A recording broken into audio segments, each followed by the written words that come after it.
দেখা যাচ্ছে যে চ্যাপ্টারটা আরম্ভ করবো, দেখতেই পাচ্ছিস লেখা আছে ইনভেস্টমেন্ট অ্যাকাউন্টিং। ঠিক আছে, অ্যাকাউন্টেন্সির এটা খুব ইম্পর্টেন্ট একটা চ্যাপ্টার। ঠিক আছে, এবং টাফ চ্যাপ্টার, খুবই টাফ চ্যাপ্টার এটা। কিন্তু যদি ভালো করে বোঝা যায়, যদি চ্যাপ্টারটা সম্পর্কে ভালো করে বোঝা যায়, কনসেপ্ট যদি ভালো করে গ্যাদার করা যায়, তাহলে চ্যাপ্টারটা কিছু টাফ নেই, খুবই ইজি চ্যাপ্টার। কনসেপ্ট যদি গ্যাদার করা যায়, যেমন অঙ্ক করার তো অনেক রকম রুল আছে, ফরম্যাট বেস হয়, একটা ফরম্যাট আছে। ঠিক আছে, ফরম্যাটের মধ্যেই অঙ্কটা পুরো নেমে যাবে। তো ফরম্যাটে অঙ্ক করলে তো ধর ফরম্যাট ধরো একদিন দুদিন মনে থাকবে, তারপরে আর মনে থাকবে না। ঠিক আছে, কিন্তু ব্যাপারটাকে যদি বুঝতে হয়, বোঝাটা একটু টাফ, ভালো করে বুঝতে হবে, দুদিন কষ্ট হবে বুঝতে, তারপর অঙ্ক ইজি হয়ে যাবে। আর যদি ফরম্যাট মুখস্থ করিস, আজকে দিয়ে অঙ্ক করতে পারবি। তো আমি মনে করি ফরম্যাট মুখস্থ করার চেয়ে বোঝাটা বেটার, কেননা কোশ্চেন ঘুরিয়ে দিলে যদি বোঝা থাকে, যে কোনো টাইপের অঙ্ক আমার নামানো যাবে। ঠিক আছে, তো তো ভালো করে বুঝতে হবে এটা। ঠিক আছে, তো তো ইনভেস্টমেন্ট অ্যাকাউন্টিং, ঠিক আছে, আমরা যে অ্যাকাউন্টেন্সি করি, আমরা অ্যাকাউন্টিং স্ট্যান্ডার্ড ফলো করে অ্যাকাউন্টেন্সি করি, আমরা ক্লাস 11 থেকেই শিখেছি। মনে করার চেষ্টা কর, যে আমরা ক্লাস 12 ক্যাশ ফ্লো স্টেটমেন্ট করেছিলাম, ওটা অ্যাকাউন্টিং স্ট্যান্ডার্ড 3 তে উল্লেখ ছিল, কারণ অ্যাকাউন্টিং স্ট্যান্ডার্ড 3 তে যেরকম যেরকম উল্লেখ ছিল সেই অনুযায়ী আমরা ক্যাশ ফ্লো করেছিলাম। তারপর অ্যাকাউন্টিং স্ট্যান্ডার্ড 2 তে ভ্যালুয়েশন অফ স্টকের উল্লেখ ছিল, ডেপ্রিসিয়েশন করেছিলাম, অ্যাকাউন্টিং স্ট্যান্ডার্ড 6 এ উল্লেখ ছিল, এরকম অনেকগুলো অ্যাকাউন্টিং স্ট্যান্ডার্ড আমরা করেছি। ঠিক আছে, সেরকমই একটা অ্যাকাউন্টিং স্ট্যান্ডার্ড বেরিয়ে এসে দেখ, ইনভেস্টমেন্ট অ্যাকাউন্টিং। এই ইনভেস্টমেন্ট অ্যাকাউন্টিং অ্যাকাউন্টিং স্ট্যান্ডার্ড 13 এ উল্লেখ আছে। অ্যাকাউন্টিং স্ট্যান্ডার্ড 13 এ যেমন ভাবে বলেছে, ঠিক সেই অনুযায়ী আমরা ইনভেস্টমেন্ট অ্যাকাউন্টিং করব। আমরা আমাদের মতন করে ইনভেস্টমেন্ট অ্যাকাউন্টিং করব না। অ্যাকাউন্টিং স্ট্যান্ডার্ড 13 এ পরিষ্কারভাবে উল্লেখ করা আছে কিভাবে ইনভেস্টমেন্ট অ্যাকাউন্টিংটা করতে হবে, এবং ওদের কথা অনুযায়ী আমরা ইনভেস্টমেন্ট অ্যাকাউন্টিং করব। ঠিক আছে, বোঝা গেল তো কি বললাম? তার মানে মাথায় রাখতে হবে ইনভেস্টমেন্ট অ্যাকাউন্টিং কত নম্বর অ্যাকাউন্টিং স্ট্যান্ডার্ডে উল্লেখ আছে? 13 এ, AS 13। আর এটা তো নতুন করে বলার কিছু নেই, অ্যাকাউন্টিং স্ট্যান্ডার্ড কারা তৈরি করে? ICAI। ঠিক আছে, ICAI হচ্ছে অ্যাকাউন্টিং স্ট্যান্ডার্ড তৈরি করে। তো দেখ কি বলেছে, অ্যাজ পার AS 13, ইনভেস্টমেন্ট জিনিসটা বুঝতে পারি, লাইনটা পড়লেই বুঝে যাবে ইনভেস্টমেন্ট জিনিসটা কি। এমনি ইনভেস্টমেন্ট সম্পর্কে তো আমাদের সবারই আইডিয়া আছে, ইনভেস্টমেন্ট জিনিসটা তো আমরা সবাই জানি কি। ইনভেস্টমেন্ট জিনিসটা কি? ইনভেস্টমেন্ট তো কোথাও বিনিয়োগ করা, তাই না? কোথাও ইনভেস্টমেন্ট মানে কোথাও বিনিয়োগ করা। আচ্ছা, এতদিন তো আমরা 11 থেকে অ্যাকাউন্টেন্সি করে এসেছি, ইনভেস্টমেন্ট আমরা যখন অ্যাকাউন্ট করতাম, ইনভেস্টমেন্ট কোথায় আসতো? মনে করে বলতে পারবি ইনভেস্টমেন্ট কোথায় আসতো? ফাইনাল অ্যাকাউন্ট করার সময় ব্যালেন্স শিটের অ্যাসেট সাইডে, ব্যালেন্স শিট অ্যাসেট সাইডে আসতো, তাই তো? তাহলে ইনভেস্টমেন্ট এক ধরনের অ্যাসেট। ঠিক আছে, তো এবার আমি যদি জিজ্ঞাসা করি, বলতে ইনভেস্টমেন্ট কি ধরনের অ্যাসেট? কারেন্ট অ্যাসেট নাকি নন কারেন্ট অ্যাসেট, মানে কারেন্ট অ্যাসেট নাকি ফিক্সড অ্যাসেট? তো এখানে কোশ্চেন হতে পারে, কারেন্ট অ্যাসেটও বলা যেতে পারে, আবার ফিক্সড অ্যাসেটও বলা যেতে পারে। তো ডিপেন্ড করে, পড়বো এটাই পড়বো, এখানে লেখা আছে এই সমস্ত জিনিস। কি বলেছে? আমি যদি প্রথমেই অঙ্ক আরম্ভ করে দিতাম, পুরো ফরম্যাট দিয়ে দিতাম, ধর ইনভেস্টমেন্ট অ্যাকাউন্টিং এরকম হবে, ডেবিট দিকে আইটেম বসবে, ক্রেডিট দিকে আইটেম বসবে, অঙ্ক মুখস্থ, মানে ফরম্যাট এইগুলো এইদিকে বসবে, এইগুলো এইদিকে বসবে, অঙ্ক মিলে গেল, হয়ে গেল, শেষ। কিন্তু অঙ্ক আর বুঝতে পারবো না কিছু, ব্যাপারটা বুঝতে হবে, কারণ অঙ্ক করতে গিয়ে অনেক কিছু টার্ম চলে আসবে, আমরা মাথায় আসবে না এই জিনিসগুলো কোথা থেকে আসছে। কিন্তু দেখবি কিছু স্টুডেন্ট আছে পুরো অঙ্ক মুখস্থ করে চলে যায়, কিন্তু অঙ্ক নামিয়ে দেয়, কিন্তু সে ভালো করে শিখতে পারলো না, দুদিনই মনে থাকবে, তারপরে মনে থাকবে না। তো এই জিনিসটা আমাকে ভালো করে বুঝতে হবে, কি লেখা আছে পর। As per AS 13, investment are asset, আমি আগেই বললাম ইনভেস্টমেন্ট হচ্ছে আমাদের অ্যাসেট। ঠিক আছে, হেল্ড বাই অ্যান এন্টারপ্রাইজ, ঠিক আছে, for earning income by way of dividend, interest and rental for capital application.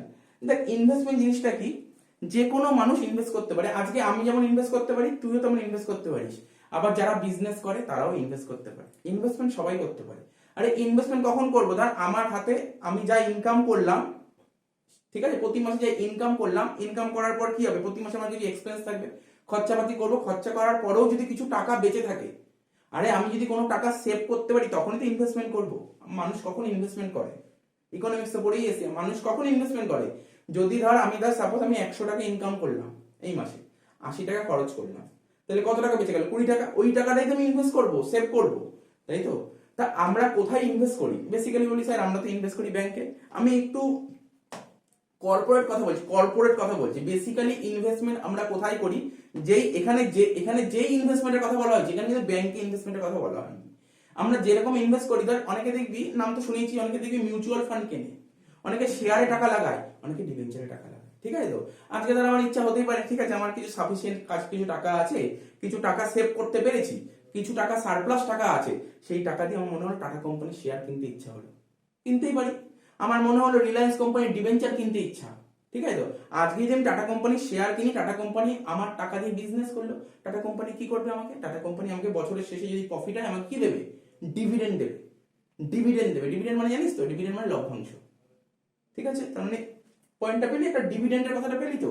এবার ধর আমি রিলায়েন্স কোম্পানির ডিবেঞ্চার কিনলাম, ডিবেঞ্চার মানে লোন, 11 থেকে পড়ে এসেছিস, ডিবেঞ্চার হচ্ছে বড় ধরনের লোন। তাহলে আমি যদি ওই কোম্পানির রিলায়েন্স কোম্পানির ডিবেঞ্চার কিনি, তার মানে আমি যার থেকে মানে আমার থেকে লোন নিল, যে আমার থেকে লোন নেবে সে আমাকে কি দেবে? ইন্টারেস্ট দেবে। তো বুঝতে পারছিস তো? আচ্ছা বল না, রিলায়েন্স কোম্পানি আমার থেকে ডিবেঞ্চার নিল, বা আমি ঘুরিয়ে যদি বলি আমি রিলায়েন্স কোম্পানির ডিবেঞ্চার পারচেস করলাম, তাহলে রিলায়েন্স কোম্পানি আমাকে কি দেবে? ইন্টারেস্ট দেবে। তাহলে রিলায়েন্স কোম্পানি ইন্টারেস্ট দিল, তাহলে আমার কি হলো? ইন্টারেস্টটা ইনকাম না? তো এই হলো। বা এরকম তো আমি আর একটু অন্যভাবে বলি, আমাকে প্রচুর টাকা আছে, আমার মনে হলো একটা গ্রাম সাইড একটা ল্যান্ড কিনে নিলাম, ল্যান্ড বা বড় বড় বিল্ডিং কিনে নিলাম। তাই বিল্ডিংটা কিনে কি করতে পারি? আমি বিল্ডিংটা ভাড়া দিতে পারি, সেখান থেকে আমার কি ইনকাম হবে? রেন্টাল ইনকাম হবে না? তো এখানে তাই লিখেছে, নতুন কিচ্ছু লেখেনি, লাইনের মানে বুঝতে পারছি, এটা অ্যাকাউন্টিং স্ট্যান্ডার্ড 13 বলে দিচ্ছে। As per S 13, investment are asset held by an enterprise for earning income. আমি যদি কোনো ইনভেস্টমেন্ট যদি হোল্ড করে থাকি, তাহলে আমার তো ইনকাম হবে। কি ইনকাম হবে? রেন্টাল ইনকাম হতে পারে, ইন্টারেস্ট ইনকাম হতে পারে, ডিভিডেন্ড ইনকাম হতে পারে। ইন্টারেস্ট ইনকাম কখন হবে? আরে যদি ডিবেঞ্চার কিনি তাহলে আমার কি হবে? Interest income. যদি আমি কোনো কোম্পানির শেয়ার পারচেস করি, সে শেয়ার দু রকম শেয়ার হতে পারে, ইকুইটি শেয়ারও কিনতে পারি আর প্রেফারেন্স শেয়ারও কিনতে পারি, তাহলে আমার ডিভিডেন্ড হবে। আর কি হতে পারে? আর হচ্ছে আমি যদি কোনো বড় বড় ল্যান্ড কিনি, তাহলে আমার কি হবে? রেন্টাল ইনকাম হবে। স্যার ক্যাপিটাল অ্যাপ্রোপ্রিয়েশন, আরে ক্যাপিটাল অ্যাপ্রোপ্রিয়েশন কিছুই না। ধর আমি একটা বড় একটা বিল্ডিং কিনলাম, 70 লাখ টাকা দিয়ে বিল্ডিং কিনলাম, ঠিক আছে? তো বিল্ডিং এর ভ্যালু অনেক সময় বেড়ে যায় না?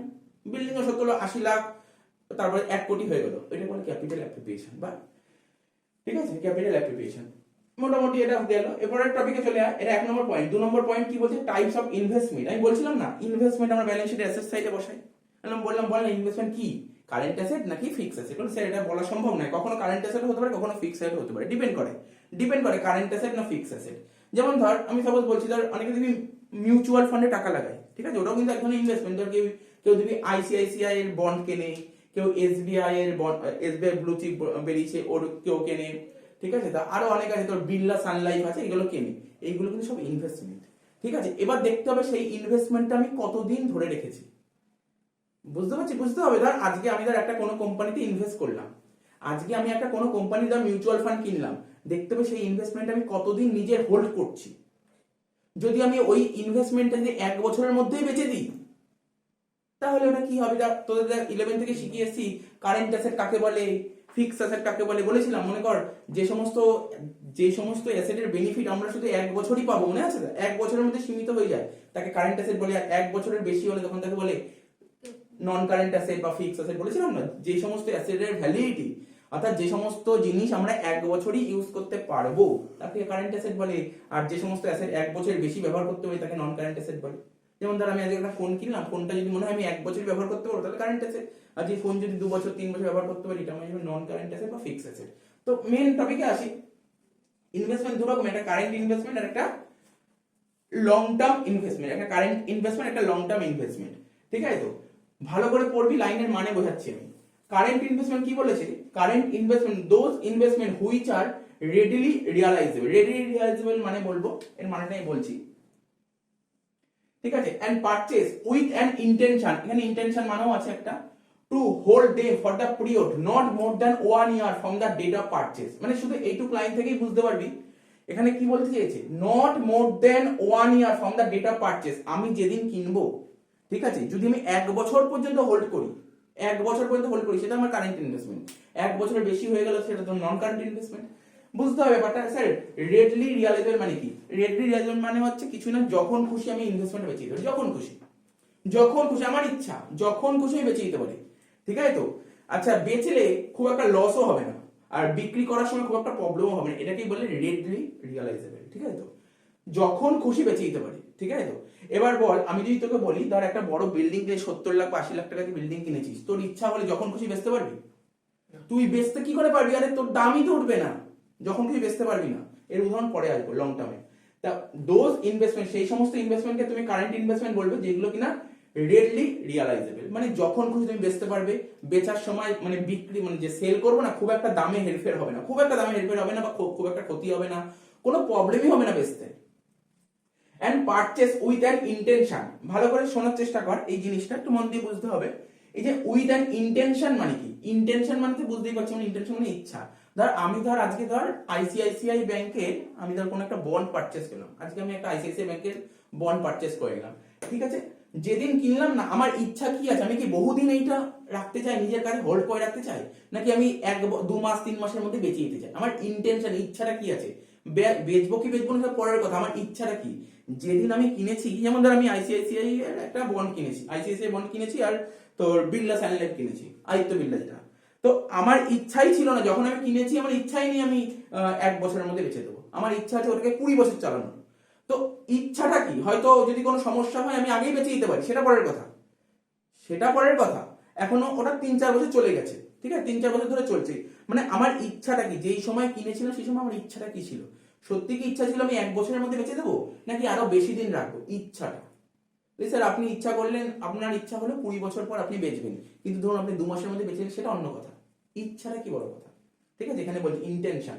তো আমার ইচ্ছাটা কি ছিল সেটা দেখতে হবে, ঠিক আছে। তো to hold them for the period not more than 1 year from the date of purchase, ঠিক আছে, মোটামুটি বোঝা গেল কারেন্ট ইনভেস্টমেন্ট জিনিসটা কি।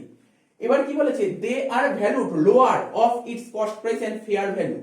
দেখ মন দিয়ে শুনবি, তোটা মনে আছে কিনা জানি না, স্টক ভ্যালুয়েশন করেছিস ক্লাস 11 থেকে শিখে আসছিস, স্টকের ভ্যালুয়েশন করেছিস ফাইনাল অ্যাকাউন্ট করার সময়। ক্লোজিং স্টকের ভ্যালু কোন মেথডে করা হতো দেখবি, বলা ছিল AS2 তে কি বলা ছিল, cost price or market price which ever is lower, মনে পড়ছে? ক্লোজিং স্টকের ভ্যালুয়েশন করা হতো, ঠিক আছে। তো এখানে কি বলেছে ওইটাই মাথায় রাখবি, কারেন্ট ইনভেস্টমেন্ট কি বলেছে, দে আর ভ্যালুড, মানে কারেন্ট ইনভেস্টমেন্টের ভ্যালু করা হবে এট লোয়ার, লোয়ার মানে হচ্ছে কম, কোনটার মধ্যে, কস্ট প্রাইস আর fair value. Sir market value জানি, ফেয়ার ভ্যালুটা কি? আরে ফেয়ার ভ্যালুর মানেটা অনেক বড়, এই লেভেলে ফেয়ার ভ্যালুর মানে খুব একটা তোর পাবি না, যখন বড় হবি মানে আরো একটু উঁচু কোর্স করবি তখন ফেয়ার ভ্যালু ব্যাপারটা বুঝতে পারবি। পাতি কথা এখন মনে রাখ, ফেয়ার ভ্যালু মানে মার্কেট ভ্যালু, ফেয়ার ভ্যালু মানে মার্কেট ভ্যালু, বুঝতে পারছিস? ধর আমি ধর যেখানে ধর যেই বন্ডটা কিনেছি বা যেই মিউচুয়াল ফান্ডে টাকা লাগিয়েছি সেটা দেখতে হবে, আমি ধর কিনেছি অনেকদিন আগে, ধর আজকে তার মার্কেটে কি দাম আছে, এটাকে বলে ফেয়ার ভ্যালু, মানে মোট কথা মার্কেট ভ্যালু। তার মানে বুঝতে পারলি, কারেন্ট ইনভেস্টমেন্ট ভ্যালুয়েশন করা হয় কস্ট প্রাইস আর মার্কেট প্রাইস দুটোর মধ্যে যেটা ছোট সেটা করা হয়। কারেন্ট ইনভেস্টমেন্ট হয়ে গেল, মোটামুটি বোঝা গেল কারেন্ট ইনভেস্টমেন্ট জিনিসটা কি। আর কোন চাপ নেওয়ার দরকার নেই, এক্সামে বলেই দেবে তোর কারেন্ট ইনভেস্টমেন্ট না লং টার্ম, কোনো সমস্যা নেই, জাস্ট বললাম কারেন্ট ইনভেস্টমেন্ট জিনিসটা কি। Long term investment, investment long term investment কি, এখানে লেখা আছে ইনভেস্টমেন্ট আদার দেন, দেখ লেখা আছে investment other than current investment are called long term investment. আরে যেটা কারেন্ট ইনভেস্টমেন্ট নয় সেটাই তো লং টার্ম ইনভেস্টমেন্ট। বলছে they are valued at its cost price, এটা ভ্যালুয়েশন কিসে করা হবে, অনলি কস্ট প্রাইস। এটা কিন্তু ওই আগের মতন করা হবে না, কস্ট আর market whichever is lower, ও করা হবে না, এখানে অনলি কস্ট প্রাইসে ভ্যালুয়েশন করা হয়, ঠিক আছে। বেসিক্যালি তুই যখন অঙ্ক দেখবি না, ইনভেস্টমেন্টের যে অঙ্কগুলো দেবে দেখবি সব কোন প্রাইসের অঙ্ক, মানে সমস্ত দেবে তোর কারেন্ট ইনভেস্টমেন্টই দেবে, লং টার্ম খুব একটা পাবি না, ঠিক আছে। তো তো দেখ বলছে but if there is permanent decline in value of long term investment then provision of diminution, ঠিক আছে, in value of investment is created recognise such decline. মানে বলে দিচ্ছি, কিছু এমন কিছু কঠিন বলেনি এই লাইনটার মানে, বলে দিচ্ছি, বলছি তার আগে কিছু এক্সাম্পল বলে দিই।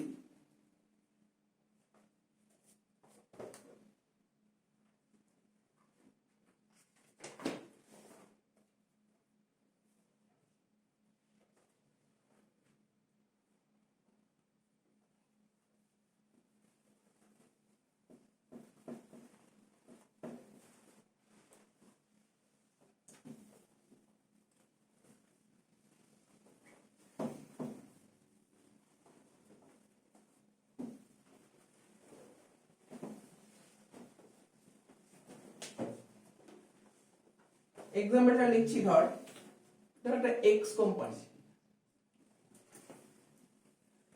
ঠিক আছে। তো এক্স কোম্পানি একটা ডেট লিখছি 1/4/21, এই ডেটে মানে 1 এপ্রিল 2021 এ, ঠিক আছে। কি করেছে এখানে, আমি বারবার বললাম এখানে ইনভেস্টমেন্ট মানে কিন্তু ভাবিস না ব্যাংকে ফিক্সড ডিপোজিট করলাম, ওরকম ইনভেস্টমেন্টের কথা বলে। এখানে ইনভেস্টমেন্টের কর্পোরেট শেয়ারে টাকা লাগাবো, ডিবেঞ্চারে টাকা লাগাবো, বন্ড কিনবো, এই সমস্ত ইনভেস্টমেন্ট করবো, এরকম মিউচুয়াল ফান্ড কিনবো, বুঝতে পারছিস তো, এরকম টাইপের ইনভেস্টমেন্ট হবে, ঠিক আছে। তো ধর এই তারিখে কি করেছে 2000, এখানে লিখছি 2000 কমা দিয়ে লিখছি 12% ডিবেঞ্চার্স। তোরা তো আগে ক্লাস 12 এ অ্যাকাউন্টেন্সি করেছিস, ডিবেঞ্চার নাম তো নতুন না, ডিবেঞ্চার নাম তো শুনেছিস, তাই তো। ডিবেঞ্চার মানে তো শুনেছিস কি, লং টার্ম লোন, বড় ধরনের লোন। আর ডিবেঞ্চারের আগে একটা পার্সেন্টেজ লেখা থাকতো, মনে আছে তো। তো ওটাকে কি বলতে, এটাই তো রেট অফ ইন্টারেস্ট, এর উপরে তো ইন্টারেস্ট চার্জ হতো। তো 12% ডিবেঞ্চার পারচেজড, ঠিক আছে, purchase of tata limited, of tata limited, ঠিক আছে। তো তাহলে কি বলেছে, এক্স কোম্পানি, মনে কর না যে কোনো পার্সন হতে পারে, বা এক্স কোম্পানি হবে এমন কথা নেই, যে কোনো ইন্ডিভিজুয়াল যে কোনো পার্সন হতে পারে, ঠিক আছে। এক্স কোম্পানি এত তারিখে 2000 খানা ডিবেঞ্চার কিনেছে। কোন কোম্পানি ডিবেঞ্চার কিনেছে? টাটা কোম্পানি ডিবেঞ্চার কিনে নিয়েছে, ঠিক আছে। টাটা কোম্পানি ডিবেঞ্চার কিনে, তার নর্মাল ব্যাপার, টাটা কোম্পানি ডিবেঞ্চার কিনে যাবে, টাটা কোম্পানি এই এক্স কোম্পানিকে ইন্টারেস্ট পেমেন্ট করবে, তো টাটা কোম্পানির হয়ে যাবে খরচ, এক্স কোম্পানির হয়ে যাবে ইনকাম। তো ঠিক আছে, তো ধর আর একটা কথা বলে দিয়েছে, এই যে ডিবেঞ্চারটা যে কিনেছে না, আচ্ছা ডিবেঞ্চার তোরা আগে পড়েছিস, তবু আমি বলে দিচ্ছি, মনে নেই হয়তো 12 পড়েছিলি ডিবেঞ্চার চ্যাপ্টার। তো ডিবেঞ্চার কি হয়, ডিবেঞ্চার যদি আমরা যে কারোর থেকে লোন নিই, তাকে তো একটা পিরিয়ডের মধ্যে লোনের টাকাটা শোধ করতে হয়, অর্থাৎ এটাকে বলে রিডিমশন বলে একটা কথা। তো আমি ধর লোনটা নিয়েছি, ধর এই তারিখে, ধর টাটা কোম্পানি আমার থেকে 21-এ লোন নিয়েছে, ও বলেছে 10 বছরের মধ্যে লোনটা শোধ করে দেবে, অর্থাৎ রিডিম বলে একটা কথা, রিডিম মানে শোধ করে দেওয়া। ধর কত তারিখে বললাম, ধর একটা ইয়ার বলছি, ধর সাপোজ 2031-এ ও লোনটা শোধ করে দেবে। আমার প্রশ্ন হলো এটা কি ধরনের ইনভেস্টমেন্ট, কারেন্ট ইনভেস্টমেন্ট না লং টার্ম ইনভেস্টমেন্ট? এটা বল, কারেন্ট ইনভেস্টমেন্ট নাকি লং টার্ম ইনভেস্টমেন্ট, এটা বল। হ্যাঁ, না এটা লং টার্ম ইনভেস্টমেন্ট নয়। আমি প্রথমেই বললাম, যখন কারেন্ট ইনভেস্টমেন্ট আর লং টার্ম ইনভেস্টমেন্ট বললাম, আমি তখন একটা কথা বারবার বললাম, দেখ কারেন্ট ইনভেস্টমেন্ট হবে, তোরা হয়তো কি দেখে বললি, আমি বলেছি কি দেখে বললি, 21-এ কিনেছিলাম আর এটা 2031-এ রিডিম হবে, এই দেখে বললি 10 বছর হয়েছে তাই বললি লং টার্ম। না, এই দেখে হয় না, এই দেখে কখনো হয় না। আমি বললাম আমি যখন কিনেছি সেখন আমার ইন্টেনশনটা কি ছিল, আমার যদি ইন্টেনশন তা থাকে 2 মাসের মধ্যে বেচে দেবো, 2 মাসের মধ্যে বেচে দেবো, তাহলে তো কি করে হবে এটা লং টার্ম। ইন্টেনশনটা ভাইটাল, প্রথমেই বললাম ইন্টেনশন কথাটা বললাম, ইন্টেনশনটা ভাইটাল। ইন্টেনশন আমার 2 বছর 3 বছর হতে পারে, হ্যাঁ যদি ইন্টেনশন 2 বছর 3 বছর হয় সেক্ষেত্রে লং টার্ম, আর যদি ইন্টেনশন যদি আমার 2 মাস 3 মাস হয় সেক্ষেত্রে তোর কারেন্ট। এটা মাথায় রাখতে হবে ইন্টেনশনটা কি ছিল। যেমন ধর না, আজকে যদি কেউ শেয়ার কেনে, আজকে যদি আমি একটা কেউ শেয়ার কেনে, শেয়ার কেউ 10 দিন পরেও বেঁচে দিতে পারে, আবার কেউ 10 বছর 20 বছর পরেও বেঁচে দিতে পারে, জানিস তো শেয়ার। তো তার ইন্টেনশনটা কি, যে প্রথম অবস্থায় কি করে বলবে কবে শেয়ার বেচবে, কি বললাম বুঝতে পারছিস তো? তো ইন্টেনশনটা হচ্ছে ভাইটাল, এই পয়েন্টটা খুব ইম্পর্টেন্ট ছিল। আচ্ছা আর একটা বলে দিচ্ছি, এটা বুঝতে পারলি, টোকার কিছু নেই, এটা জাস্ট বোঝালাম, এটা টোকার কিছু নেই। আমি তোদের হ্যাঁ বুঝবি, এটা তো যার যার নিজের উপর। তুই যখন কোনো কোম্পানির শেয়ার বা ডিবেঞ্চার কিনবি, তোর ইচ্ছাটা কি ছিল তখন, এটা কখনো কেউ বলতে পারেনি ইচ্ছাটা কি ছিল, সেই বলতে পারবে তার ইচ্ছাটা কি। কি বললাম বুঝতে পারলি, এটা জাস্ট নর্মাল একটা জিনিস বললাম, জিজ্ঞাসা করলাম, ঠিক আছে তো। হ্যাঁ, এর সঙ্গে এক্সামের কোনো ব্যাপার নেই, এক্সামে কি আসবে এরকম কিছু কোশ্চেন নেই, জিনিসটা জানতে হলো। ইন্টেনশনটা খুব ভাইটাল।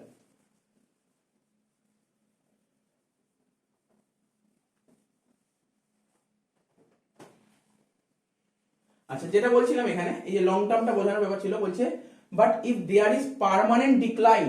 ধর আজকে আমি একটা 60 লাখ টাকা দিয়ে বিল্ডিং কিনেছি, ঠিক আছে। কিছু কিছু লোক আছে, মানে কিছু কিছু ইন্ডাস্ট্রি আছে, ঠিক আছে, বা কিছু কিছু এন্টারপ্রাইজ আছে, ওদের কাজটা কি জানিস, বিল্ডিং কিনে বিল্ডিং বেচা। অনেক জায়গায় আছে বিল্ডিং কিনে, মানে বিল্ডিং এরই বিজনেস, বিল্ডিং কিনে বিল্ডিং বেচবে। এবার ধর একটা কোম্পানি ধর 50 লাখ টাকা দিয়ে একটা বিল্ডিং কিনলো, বা 60 লাখ টাকা দিয়ে একটা বিল্ডিং কিনলো। তো এখন তো দেশে কি সিচুয়েশন চলছে বোঝা যাচ্ছে তো, এখন করোনা পরিস্থিতি চলছে, ঠিক আছে, বা 1-2 বছর ধরে চলছে করোনা পরিস্থিতি, এক সময় ভালো হচ্ছে এক সময় খারাপ হচ্ছে। এই সময় কটা মানুষ 60 লাখ বা 70 লাখ টাকা দিয়ে বিল্ডিং কিনতে পারবে?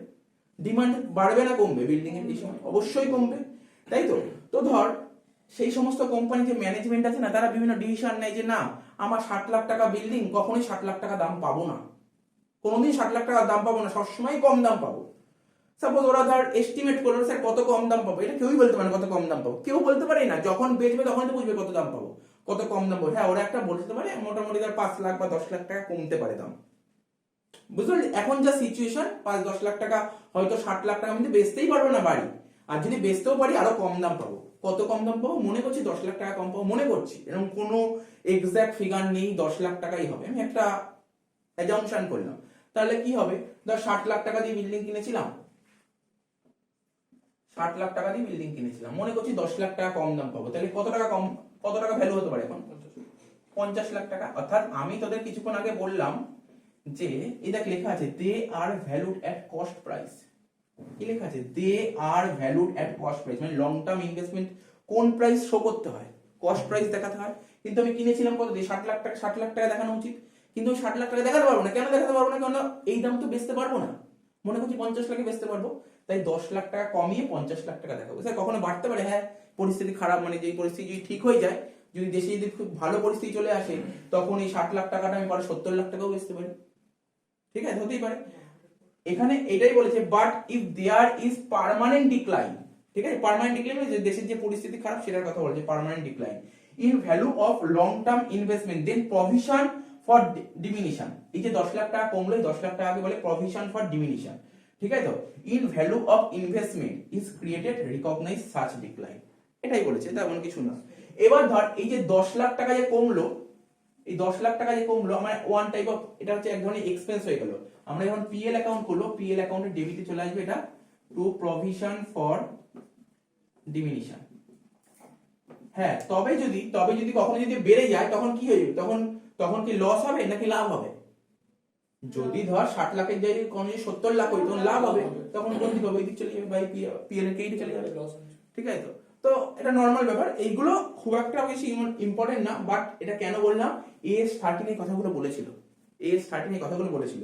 তোদের ক্যালকাটা ইউনিভার্সিটিতে যে সমস্ত এক্সাম, যে ইনভেস্টমেন্টের কোশ্চেন আছে, সেখানে এইগুলোর কোনো রেলিভেন্ট নেই, এগুলো কোনো ইম্পর্টেন্ট নয়। ঠিক আছে, জাস্ট বললাম, কিছুই মনে রাখতে হবে না। কি মনে রাখতে হবে? ইনভেস্টমেন্টটা আমাদের বেসিক্যালি কারেন্ট ইনভেস্টমেন্ট আসবে, কারেন্ট ইনভেস্টমেন্ট কোন প্রাইসে শো করতে হবে, কস্ট আর market whichever is lower.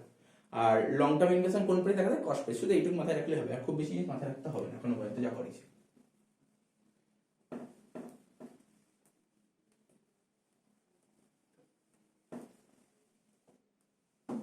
আচ্ছা, এখানে যে ইনভেস্টমেন্টের কথাটা বললাম, দেখবি কিছু মানুষ আছে শেয়ার মার্কেটে, মানে পুরো শেয়ার কিনে শেয়ার বেচে, এরকম অনেক মানুষ আছে। ওদের সারাদিনের কাজ শেয়ার কেনা শেয়ার বেচা। বুঝতে পারলি কি বললাম? অনেক মানুষ এই সারাদিনের কাজ শেয়ার কেনা শেয়ার বেচা।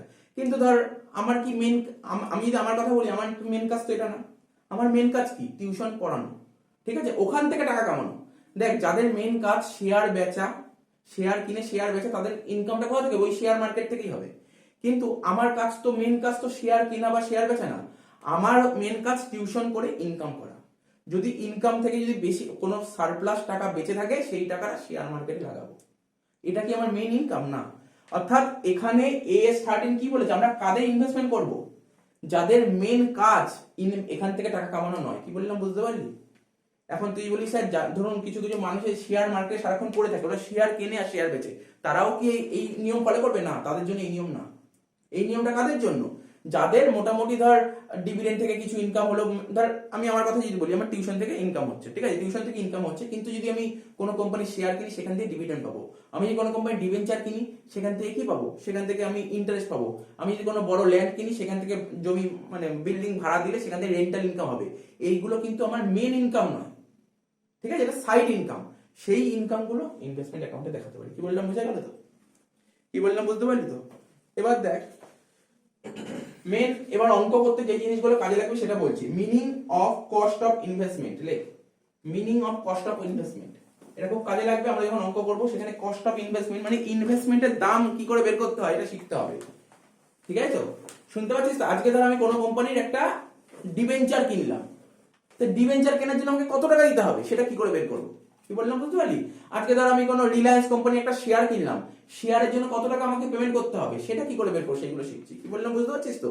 এখন তুই বলিস এই কোম্পানির শেয়ারের একটা দাম ধরুন 20 টাকা, তো 20 টাকায় দিতে হবে কি, ওর সঙ্গে আর কিছু যোগ হবে নাকি বিয়োগ হবে, এই জিনিসগুলো শিখবো। কি বললাম বুঝতে পারছিস তো? তো লেখ meaning of cost of investment. Meaning of cost of investment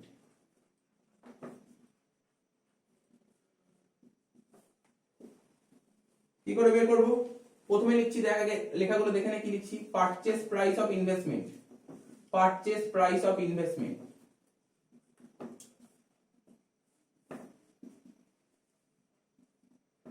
আমি তো টাটা কোম্পানি কোনো একটা বন্ড কিনলাম, পার্টিকুলার সেই বন্ডটার প্রাইস কত, সেই প্রাইসটা লিখব। বন্ডটার প্রাইস কত? বন্ড কিনতে পারি, যা খুশি কিনতে পারি, আরে শেয়ার কিনতে পারি, ডিবেঞ্চার কিনতে পারি, বন্ড কিনতে পারি। ঠিক আছে, যেটা কিনবো তার প্রাইস কত, প্লাস, আচ্ছা তোরা এটা জানিস ব্রোকারেজ সম্পর্কে আইডিয়া আছে তো? ব্রোকারেজ, ব্রোকারেজ জানিস তো? ব্রোকারেজ মানে দালালি খরচ। যেমন আমরা দেখেছি, দেখবি কেউ ধর ঘর ভাড়া খুঁজে পাচ্ছে না, নিশ্চয়ই তাকে ব্রোকার ধরতে হবে, বাইরে থেকে এসছে ঘর ভাড়া খুঁজে তোকে একটা তাকে একটা তোর ব্রোকার ধরতে হয়, ব্রোকারকে কিছু পেমেন্ট করতে হয়, ঠিক আছে? তো তো তারপর ও ঘরটা খুঁজে দেয়। তেমনি শেয়ার যদি আজকে আমি কিনতে চাই, শেয়ার কিনতে গেলে ব্রোকারের মারফতে কিনতে হবে। ব্রোকার ছাড়া আমি কোনোদিন শেয়ার কিনতে পারবো না। ব্রোকার ছাড়া জীবনে কোনোদিন শেয়ার কেনা যাবে না, ঠিক আছে? শেয়ার কিনতে গেলে ব্রোকারের মাধ্যমেই শেয়ার কিনতে হবে, এটা মাথায় রাখ, মাথার মধ্যে ঢুকিয়ে ফেল। শেয়ার মার্কেটে যা আছে না, শেয়ার মার্কেটে সমস্ত ব্রোকারের মারফতেই তোকে শেয়ার কিনতে হবে। এখন তুই বলি স্যার আমি গিয়ে শেয়ার কিনবো, অনলাইন শেয়ার কিনবো, অনলাইন শেয়ার কিনলেও ব্রোকারের মারফতে শেয়ার কিনতে হবে। যাই হোক, ব্রোকারের মাধ্যমে শেয়ার কিনতে হবে। তা শেয়ার যদি কিনতে হয়, তাহলে ব্রোকারের মারফতে যদি শেয়ার কিনতে হয়, তাহলে ব্রোকারকে তো কিছু পেমেন্ট করতে হবে। তাহলে ব্রোকারকে যদি কিছু পেমেন্ট করি, তাহলে আমার এই যে ইনভেস্টমেন্টের ভ্যালু বেড়ে যাবে না কমে যাবে, কি মনে হয়? কি মনে হয়? হ্যাঁ, বেড়ে যাবে, কমবে না, কোনোদিন কমবে না, বাড়বে, সবসময় বাড়বে। সাপোজ ধর না, আমি ধর একটা কোম্পানিতে, টাটা কোম্পানির একটা শেয়ার কিনবো, টাটা কোম্পানির শেয়ারটার দাম ধর 1000 টাকা, ঠিক আছে? আমি তো নিজে কিনতে পারবো না, আমাকে ব্রোকার মারফত কিনতে হবে। ব্রোকার বলে দাও আমাকে 1% কমিশন দাও। তাহলে আমার কি 1000 টাকা দিলে হবে না স্যার? 1000 আরো 1% এক্সট্রা দিতে হবে, দুটো মিলিয়ে দিতে হবে, ঠিক আছে? তো ব্রোকারেজ, এখানে লেখ ব্রোকারেজ।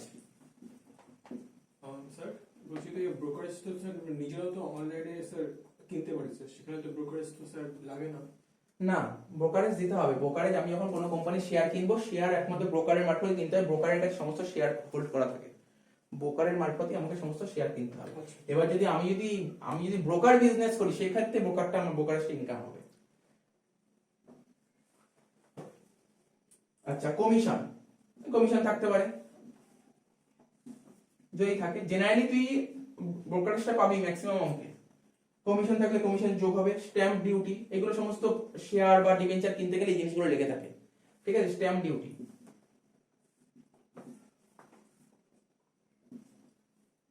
ঠিক আছে? তারপর লিগাল চার্জেস, কোনো কিছু লিগাল চার্জেস খরচা হতে পারে।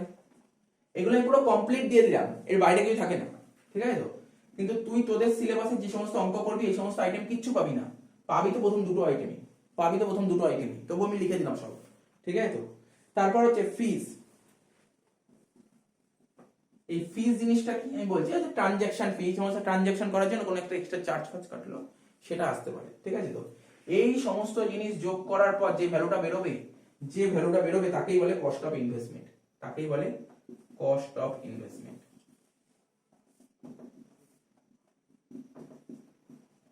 ঠিক আছে? তো সঙ্গে সঙ্গে একটা ছোট্ট একটা অঙ্ক দিয়ে দিচ্ছি, করে fail.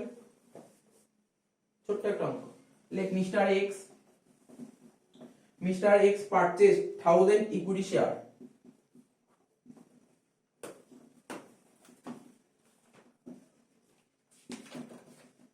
1000 equity shares of rupees 100 each,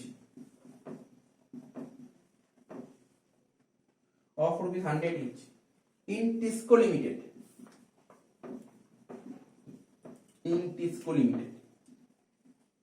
কিছুই বলেনি কোশ্চেনটা। বলছে মিস্টার এক্স, ঠিক আছে, পারচেজ করেছে, কি কিনেছে? মিস্টার এক্স কি কিনেছে? 1000 খানা শেয়ার কিনেছে। কি শেয়ার? ইকুইটি শেয়ার কিনেছে। শেয়ার তো দু রকমের হয়, 11th পড়ে আসছে, 12 পড়েছিল equity share, preference share. Equity share কিনেছে, ঠিক আছে? ইকুইটি শেয়ার কিনেছে। আচ্ছা, তোরা তো পড়েছিলি বল, ক্লাস 11 12 থেকে পড়েছিলি এক একটা শেয়ারের ফেস ভ্যালু, মনে পড়ে? ইস্যু অফ শেয়ার অঙ্ক করার সময় থাকতো না শেয়ারের ফেস ভ্যালু, কখনো 10 টাকা থাকতো, কখনো 100 টাকা থাকতো। তো শেয়ারের ফেস ভ্যালু কত বলে দেখ, 100 টাকা বলে দিয়েছি। জিনিসগুলো ভালো করে দেখে নে, তাই তো? তাহলে মিস্টার এক্স, ধর আমি আজকে একটা টাটা কোম্পানির শেয়ার কিনেছি, কতগুলো শেয়ার? একটা শেয়ার কিনেছি, এক একটা শেয়ারের ফেস ভ্যালু কত করে? 100 টাকা। তাহলে 100 টাকা মানে বুঝতে পারছিস? 100 টাকা মানেটা কি স্যার? ফেস ভ্যালু, ঠিক আছে? একটা শেয়ারের দাম 100 টাকা দামের শেয়ার কিনেছি, এবার 100 টাকা দামের শেয়ার কি আমাকে 100 টাকা দিতে হয়েছে?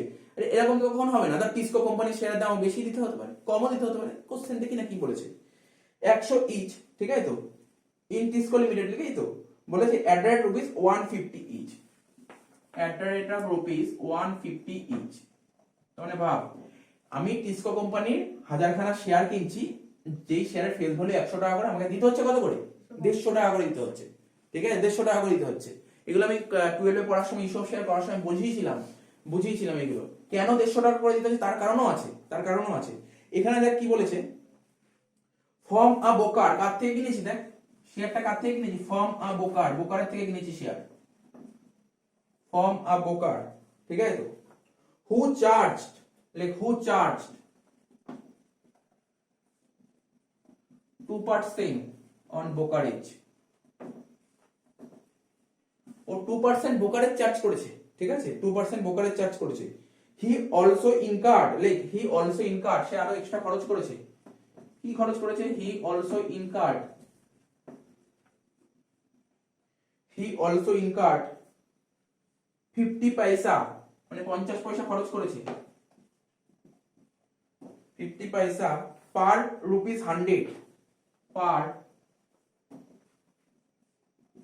রুপিস 100, মানে প্রতি 100 টাকায় ও 50 পয়সা খরচ করেছে, বুঝতে পারছিস তো? প্রতি 100 টাকায় 50 পয়সা খরচ করেছে, ঠিক আছে।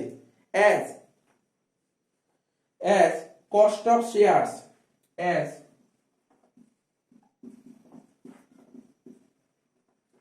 Cost of shares transfer stamp,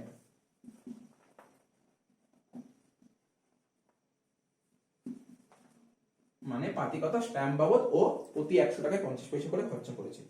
বলেছে calculate cost of equity share, বলছে calculate cost of equity shares, calculate cost of equity shares to be entered in investment account. এই বলেছে। কোশ্চেন পড়ে বোঝা গেছে তো? মানে দেখ, কোশ্চেন পড়ে মানে বোঝা গেলে নিশ্চয়ই অঙ্কটা আরম্ভ করতে পারবি। মিস্টার এক্স 1000খানা ইকুইটি শেয়ার কিনেছে, ঠিক আছে, 1000খানা ইকুইটি শেয়ার কিনেছে। কার থেকে? কোন কোম্পানি ইকুইটি শেয়ার কিনেছে? কোন কোম্পানি ইকুইটি শেয়ার কিনেছে? কার থেকে কিনেছে? ব্রোকারের থেকে কিনেছে। কোন কোম্পানি? TISCO company. তাহলে 1000খানা শেয়ার কিনেছে, একটা শেয়ার জন্য কত টাকা করে দিতে? 150 টাকা করে দিতে হয়েছে। তার মানে বুঝতে পারছিস sir purchase price of investment কত হবে? 1000 × 150, হ্যাঁ কি না? বুঝতে পারিসনি? তাহলে দেখ, আমি যদি এখানে বলি, এখানে যদি করে দিই, তোরা তো নিজে করবি, আমি তো এখানে যদি করা আছে বলে আমি এখানে করে দিচ্ছি, তোরা নিজেরা নিচে করবি। পারচেজ প্রাইস অফ ইনভেস্টমেন্ট কত? আচ্ছা আমি নিচেই করছি, আলাদা করেই করছি। পারচেজ প্রাইস অফ ইনভেস্টমেন্ট, ঠিক আছে, পারচেজ প্রাইস অফ ইনভেস্টমেন্ট কত হবে? 1000 × 150, কত টাকা? 1.5 লাখ টাকা।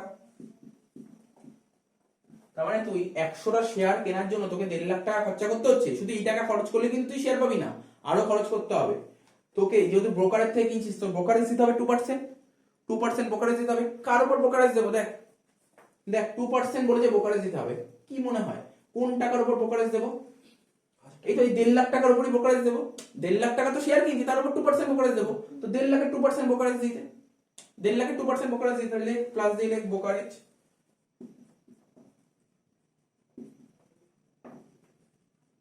তাহলে 1.5 লাখের 2% কত হয়?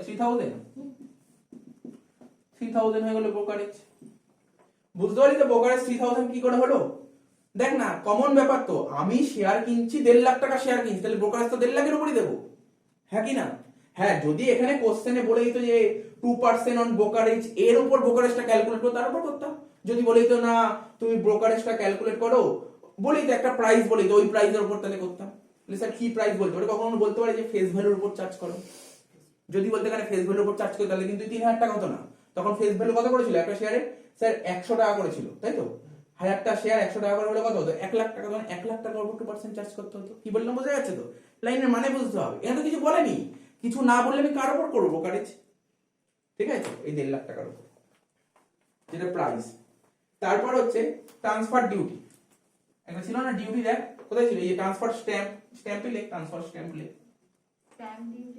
হ্যাঁ স্ট্যাম্প ডিউটি লেখ, কোনো অসুবিধা নেই।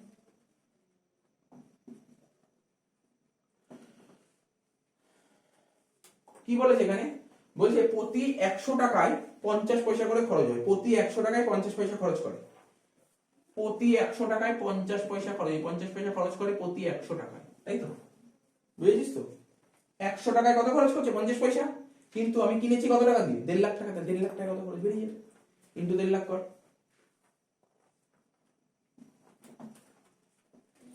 কত হচ্ছে বল? 750। 1,53,750। এটাই বেরিয়ে গেল তোর কস্ট অফ ইনভেস্টমেন্ট। কি রে, বুঝতে পারলি তো কি করে হয়েছে? কিছু নেই, দেখে ঘাবড়াস না। দিল ইজি চ্যাপ্টার, একদম ইজি চ্যাপ্টার। কিছু বুঝতে হবে, বুঝলে খুবই ইজি চ্যাপ্টারে কিছু নেই। বুঝেছিস তো কি করে হয়েছে? এটা ক্যালকুলেশনটা বুঝেছিস তো? কারণ আমরা এরপরে যখন অঙ্ক করবো না, কিছু কিছু আইটেম আসতে পারে এরকম, কি করে বের করতে হবে এটা শিখে রাখতে হবে। তো এত অবধি বোঝা গেল? ওকে।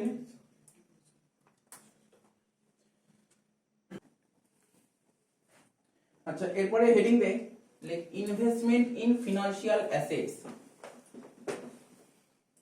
আমি বলছিলাম না ইনভেস্টমেন্টের কথা, বেসিক্যালি যে আমরা যে চ্যাপ্টারটা নিয়ে আলোচনা করছি ইনভেস্টমেন্ট, এখানে কিন্তু ব্যাংকের ফিক্সড ডিপোজিটের কথা বলা হচ্ছে না, ঠিক আছে? তো ওই ইনভেস্টমেন্টের কথা বলা হচ্ছে, এখানে আমরা ইনভেস্ট করছি ফিনান্সিয়াল অ্যাসেটে।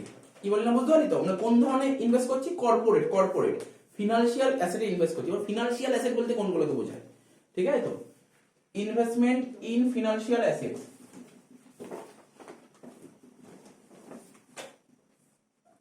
কি বললাম বুঝতে পারলি আমার কথাটা? আমি বলছি, বারবার বলছি, ইনভেস্টমেন্ট বলতে এখানে ফিক্সড ডিপোজিটে ইনভেস্টমেন্টের কথা বলা হচ্ছে না, এখানে ফিনান্সিয়াল অ্যাসেটে ইনভেস্টমেন্ট কথা বলা হচ্ছে। এবার ফিনান্সিয়াল অ্যাসেটে ইনভেস্টমেন্ট বলতে দেখবি আমরা কেউ শেয়ারে টাকা লাগাই, শেয়ার কিনতে টাকা খরচ করি, আবার কেউ ডিবেঞ্চার কিনতে টাকা খরচ করি, এখানে এই ফিনান্সিয়াল অ্যাসেটের কথা বলা হচ্ছে, ঠিক আছে? তো আর আমাদের যে এক্সামে অঙ্ক দেবেন এই দুটোর উপরই অঙ্ক দেবে, হয় শেয়ারের উপর না ডিবেঞ্চারের উপর। এক্সামে হয় শেয়ারের উপর অঙ্ক দেবে না ডিবেঞ্চারের উপর অঙ্ক দেবে, ঠিক আছে? বইতে সারা বইয়ে যখন আমরা অঙ্কগুলো করব, বইতে 3 থেকে 4টে অঙ্ক শেয়ারের আছে আর বাকি সব ডিবেঞ্চারের উপর অঙ্ক, ঠিক আছে? হ্যাঁ, ডিবেঞ্চার নাও লেখা থাকতে পারে, কোনো কোনো অঙ্ক ডিবেঞ্চার লেখা থাকবে, কোনো কোনো অঙ্ক বন্ড লেখা থাকবে, বন্ড গভর্নমেন্ট স্টক, এই জিনিসগুলো লেখা থাকবে। তো ওই বন্ড গভর্নমেন্ট স্টক ডিবেঞ্চার একই ক্যাটাগরির মধ্যে পড়ছে, ঠিক আছে? তো আর শেয়ারটা একটা ক্যাটাগরির মধ্যে পড়ছে, তো কোনো অসুবিধা হবে না, ইজি জিনিস আছে, টপিকটা খুবই ইজি। তাহলে কি লিখবো? প্রথমে লিখবো ইনভেস্টমেন্ট ইন শেয়ারস, কেউ শেয়ারে ইনভেস্ট করতে পারে,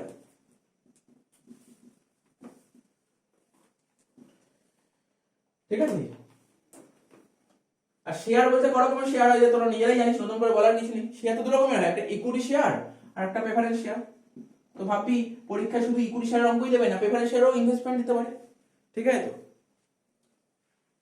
আর এখানে কি হবে? Investment in ডেব্ট instruments, like investment in ডেব্ট instruments. ডেব্ট মানে বুঝতে পারছিস তো? রেশিও অ্যানালাইসিস করেছিস তো? ডেব্ট মানে বুঝতে পারছিস তো? ডেব্ট মানে লোন, ঠিক আছে? ডেব্ট মানে লোন, ঠিক আছে? আর এখানে কি হবে? ডিবেঞ্চারস অর বন্ডস, ঠিক আছে? তো তার মানে আমরা ইনভেস্ট করব ফিনান্সিয়াল অ্যাসেটে। ফিনান্সিয়াল অ্যাসেট বলতে দু রকমের ফিনান্সিয়াল অ্যাসেট, একটা শেয়ার আর একটা ডেব্ট। শেয়ার বললে ইকুইটি শেয়ার প্রেফারেন্স শেয়ার, আর ডেব্ট বললে ডিবেঞ্চার অথবা বন্ড, ঠিক আছে?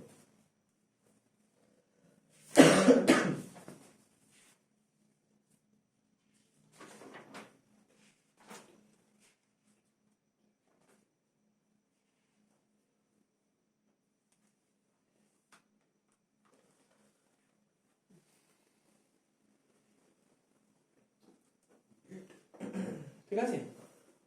এটা হয়ে প্রকাশ, প্রকাশ হয় তো?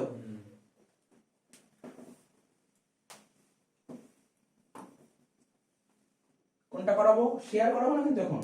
এখন মেইনলি বললাম না, ম্যাক্সিমাম বইতে যা আছে, সিলেবাসে যা অঙ্ক আছে সব ডিবেঞ্চারের উপরই অঙ্ক আছে, ডিবেঞ্চারই সে খুব অল্প করে। শেয়ার তো জাস্ট আধ ঘন্টার মধ্যে শেষ হয়ে যাবে। শেয়ার এখন করবো, শেয়ার সবার লাস্টে করবো। ডিবেঞ্চারে ভালো করে শিখতে হবে। হেডিংটা দিই তাহলে কি লিখবো? ইনভেস্টমেন্ট ইন লেখ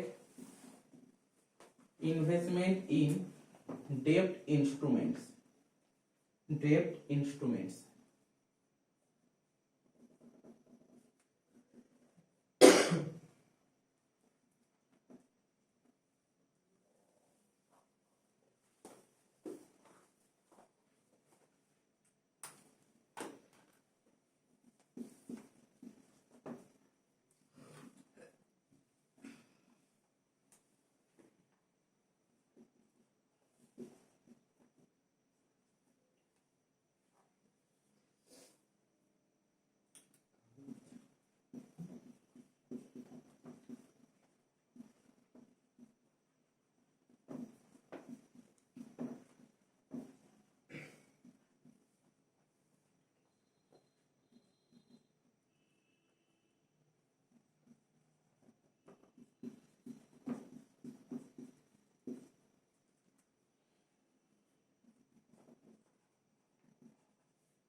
এখানে যেমন টোকা আছে এটা টুকতে হবে, কারণ এটা বোঝাবো। এই জিনিসগুলোই অঙ্কে থাকবে, এরকম টুকটাক ছোট ছোট জিনিস, ছোট ছোট জিনিসগুলোই শেখাচ্ছি। দেখি অঙ্ক এরকম ছোট অঙ্ক তো বড় থাকে, ছোট ছোট করে পার্ট কোশ্চেন এটা কোশ্চেন।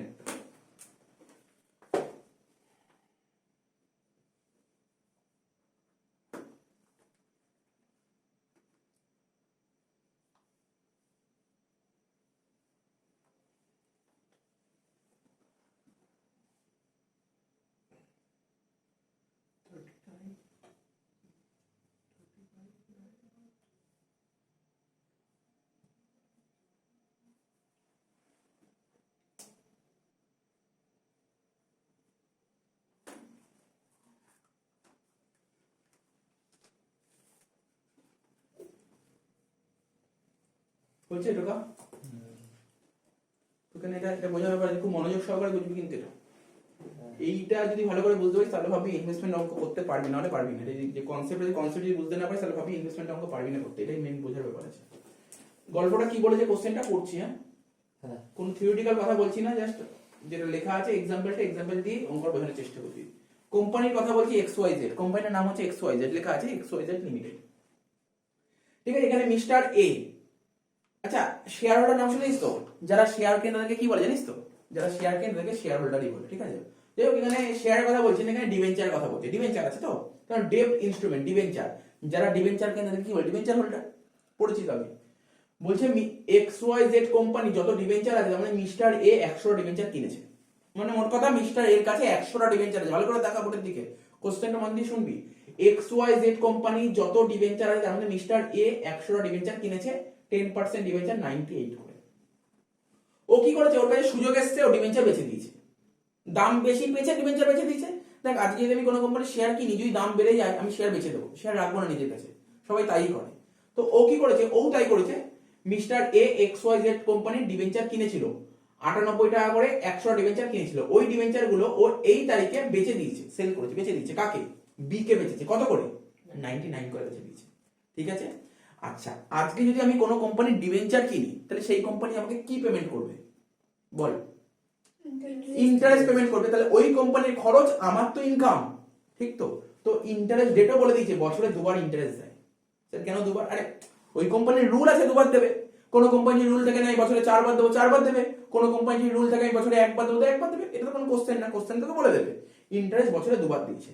আর এরকম টাইপের অঙ্ক করতে গেলে আগে টাইম লাইন আঁকতে হবে। টাইম লাইন শিখেছিলাম ডেফিনিশন করার সময়, মনে আছে তো? তো টাইম লাইন আঁকবি, এরকম করে ছোট্ট করে একটা টাইম লাইন আঁকবো অঙ্কটা। তো বল, এই কোশ্চেনটা পড়ে বলতে পারবি এটা কোন বছর আছে, কোন ইয়ার আছে? এখানে এখানে কোন ইয়ারের অঙ্ক আছে, কিছু বুঝতে পারছিস? আরে ইয়ার দেখে বুঝতে পারছিস? 18, মানে আমি বলছি 18 19 আছে। স্যার কি করে বললেন 18 19? ঠিক আছে, বলছি কোথায় 18 19 আছে, আমি বলে দিচ্ছি, ঠিক আছে। তো আমি 18 19 লিখছি। ইন্টারেস্ট বছরে দুবার দিচ্ছে, তাই তো? 30 9 আর 31 3। একটা 30 9 লিখলাম এখানে, আর একটা ধর এখানে করলাম 31 3, ঠিক আছে। তো 30 9 ধর এটা 18 করলাম, 31 3 19 করলাম। তার মানে ভাব না, যদি এই এই ডেটে যদি এন্ড হয় তাহলে শুরু হয়েছিল কবে? 1/4/18 1/4/18 শুরু হয়েছিল, ঠিক। তো ভালো করে আচ্ছা এখানে রাখি, এটা হচ্ছে ইন্টারেস্ট ডেট, এই দিন ইন্টারেস্টটা পাবো, এই দিন ইন্টারেস্টটা পাবো, ঠিক আছে। বোঝা গেল তো? এইবার বল, এই মিস্টার এ মিস্টার বি কে ডিবেঞ্চার বেচছে কোন তারিখে? কোন তারিখে ডিবেঞ্চার বেচছে? 30/5/18। তো 30/5/18 কোনখানে পড়ছে, কোন জায়গাটায় পড়ছে? এই দিকে পড়বে নাকি এই দিকে পড়ছে? এই দিকে, তাই তো।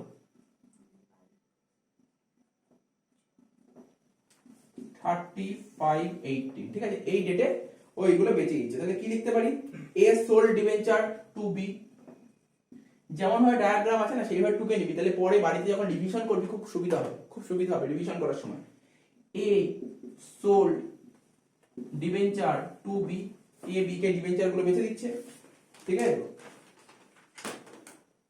তো বল, যে যে কথাগুলো বলবো অ্যানসারটা দিবি।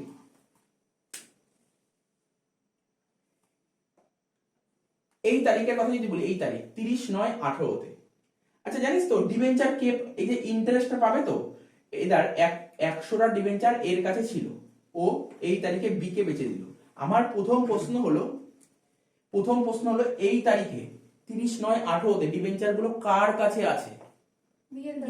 বীর কাছে আছে। আমি বলতে পারি ডিবেঞ্চার গুলো বীর কাছে আছে। খুব ভাইটাল প্রশ্ন করছি। এই তারিখে ডিবেঞ্চার গুলো কার কাছে ছিল? এখানে এর কাছে ছিল। ইন্টারেস্ট কে পায় জানিস তো? ডিবেঞ্চার যার কাছে থাকবে সেই ইন্টারেস্ট পাবে, এটা হচ্ছে রুল। কি বললাম বুঝতে পারলি? তার মানে এই যে এই তারিখে ইন্টারেস্টের ডেট কবে? ইন্টারেস্ট পাওয়ার দিন কোন দিন? এই দিন ইন্টারেস্ট পাবে। এই দিন ডিবেঞ্চার কার কাছে আছে? টুকিস না, একদম টুকিস না, বুঝতে পারবি না, একদম বুঝতে পারবি না। ভালো করে শোন, মন দিয়ে শোন। এই তারিখে ডিবেঞ্চার কার কাছে আছে? বীর কাছে আছে। তাহলে ইন্টারেস্টটা যে আমাদের অ্যাকাউন্টিং স্ট্যান্ডার্ড 13 বলে দিয়ে পরিষ্কার ভাবে বলে দিয়েছে, পার্টিকুলার ইন্টারেস্ট ডেটের দিন যার কাছে ডিবেঞ্চার থাকবে সেই পাবে ইন্টারেস্ট। তার মানে পুরো ইন্টারেস্টটা কে পাবে? বি পাবে, ঠিক তো? তার মানে এই যে 100টা ডিবেঞ্চারের উপর যা ইন্টারেস্ট পাবে সব বি পেয়ে যাবে। কিন্তু ভাবনা, এটা কি সত্যি ঠিক লাগছে ব্যাপারটা? একটু বুঝতে হবে ব্যাপারটা। দেখ, 30/5 কিনেছে, তাই তো? বি 30/5 এর থেকে কিনেছে, তা ওর কাছে কতদিন ছিল? 5 থেকে 9, দেখতে হিসাব করে দেখতো। 4 মাস ছিল, ওর কাছে 4 মাস ছিল। আর এর কাছে ক মাস ছিল? 2 মাস। বুঝতে পারলি কেন 2 মাস? বোঝার চেষ্টা কর। এই তারিখে এর কাছে ছিল, এই তারিখে এর কাছে পুরো ডিবেঞ্চার গুলো ছিল। যদি বি কে না বেচতো, পুরো 6 মাসের ইন্টারেস্ট কে পেত? এ পেত। তাহলে এর কাছে ক মাস ছিল ডিবেঞ্চার গুলো? 2 মাস। এর কাছে কিন্তু 2 মাস ডিবেঞ্চার ছিল। জেনুইনের কথা ভাব, এই যে 6 মাস কি 6 মাসের ইন্টারেস্ট কি পুরোপুরি বিল পাওয়া উচিত? বিল তো কখনোই পাওয়া উচিত না, বিল তো 4 মাসে পাওয়া উচিত।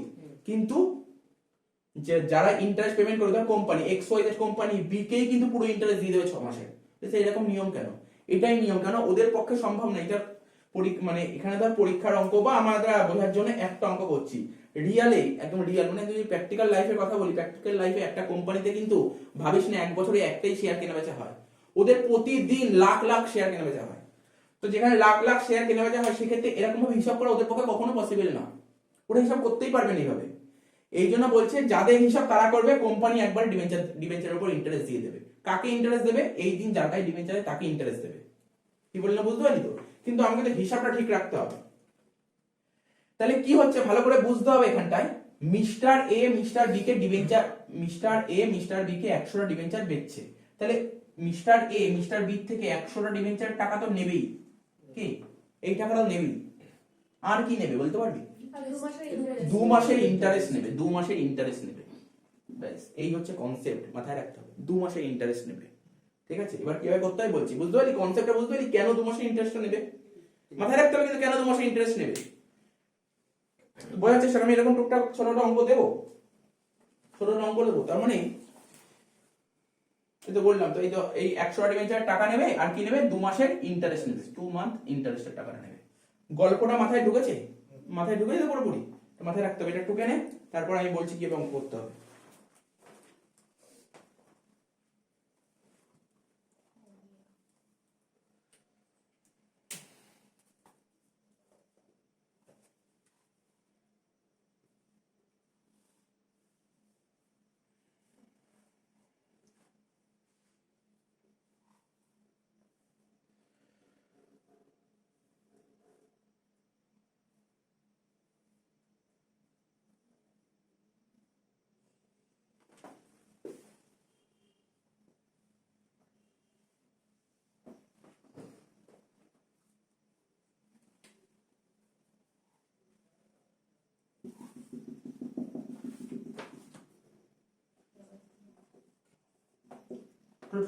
তারপর আমি বলছি।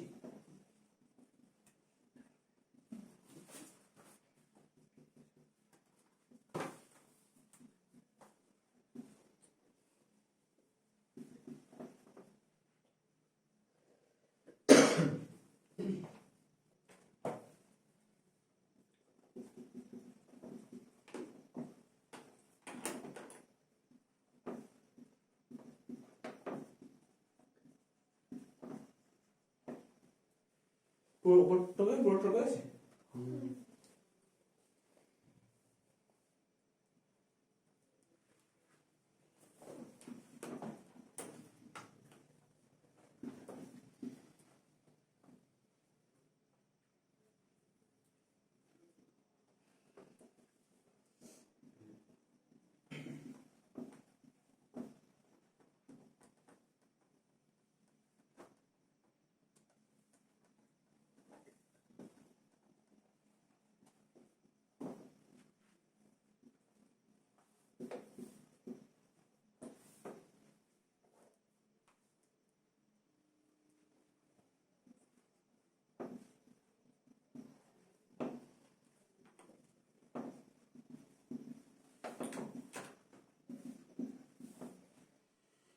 টুকেন এটা কি লেখা আছে?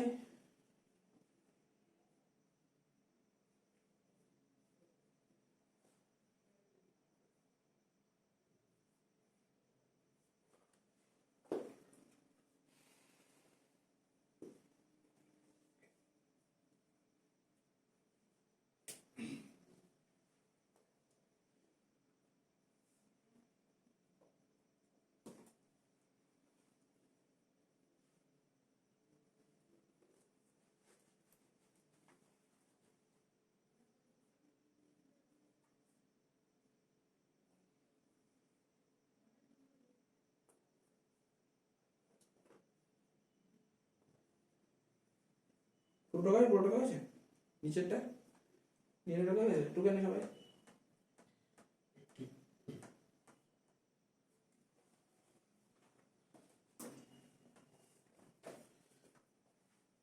আচ্ছা। এই রেকর্ড ডেট মানে কিছুই না, রেকর্ড ডেট মানে হচ্ছে ইন্টারেস্ট ডেটটাকে বলা হয় রেকর্ড ডেট, ঠিক আছে? ইন্টারেস্ট ডেটটাকে বলা হয় রেকর্ড ডেট। আমি একটা টাইম লাইনের মাধ্যমে বুঝিয়ে দিচ্ছি, ঠিক আছে? তো বল এই অঙ্কটাই ইন্টারেস্ট ডেট তো দুটো ছিল, এটাও ছিল এটাও ছিল, ওটা নিয়ে তো আলোচনা হচ্ছে না। মেন ঝামেলা কোন জায়গাটায় পড়েছে বল না, ঝামেলাটা কোন জায়গায় পড়েছে? এই ডেট। আমি এটাকে লিখছি 30/9, ঠিক আছে? এখানে লিখছি রেকর্ড ডেট, এটা হচ্ছে রেকর্ড ডেট, ঠিক আছে? তো সাইডে দেখবি, সাইডে আমার জায়গা নেই বলে এখানে অ্যারো দিচ্ছি, লিখবো holder of debenture, holder of debentures, ঠিক আছে? তো তারপর লিখবো মিস্টার বি, ঠিক আছে? এবার বুঝাচ্ছি, এটা লিখে নি XYZ,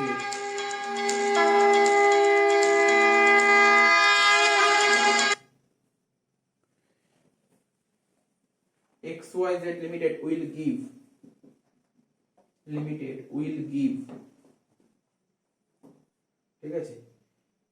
will give the entire interest, will give the entire interest, ঠিক আছে? of 6 months,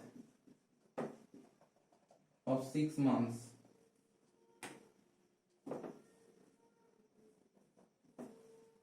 of 6 months period to 6 months period to Mr. B,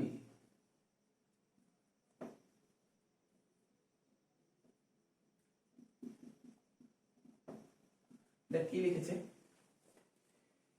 এই 30/9টা হচ্ছে রেকর্ড ডেট, ইন্টারেস্ট ডেটটাকে আমি বললাম রেকর্ড ডেটটাই হচ্ছে ইন্টারেস্ট ডেট। এই তারিখে হোল্ডার অফ ডিবেঞ্চার, ডিবেঞ্চারটা হোল্ড করছিল কে? বি হোল্ড করছিল।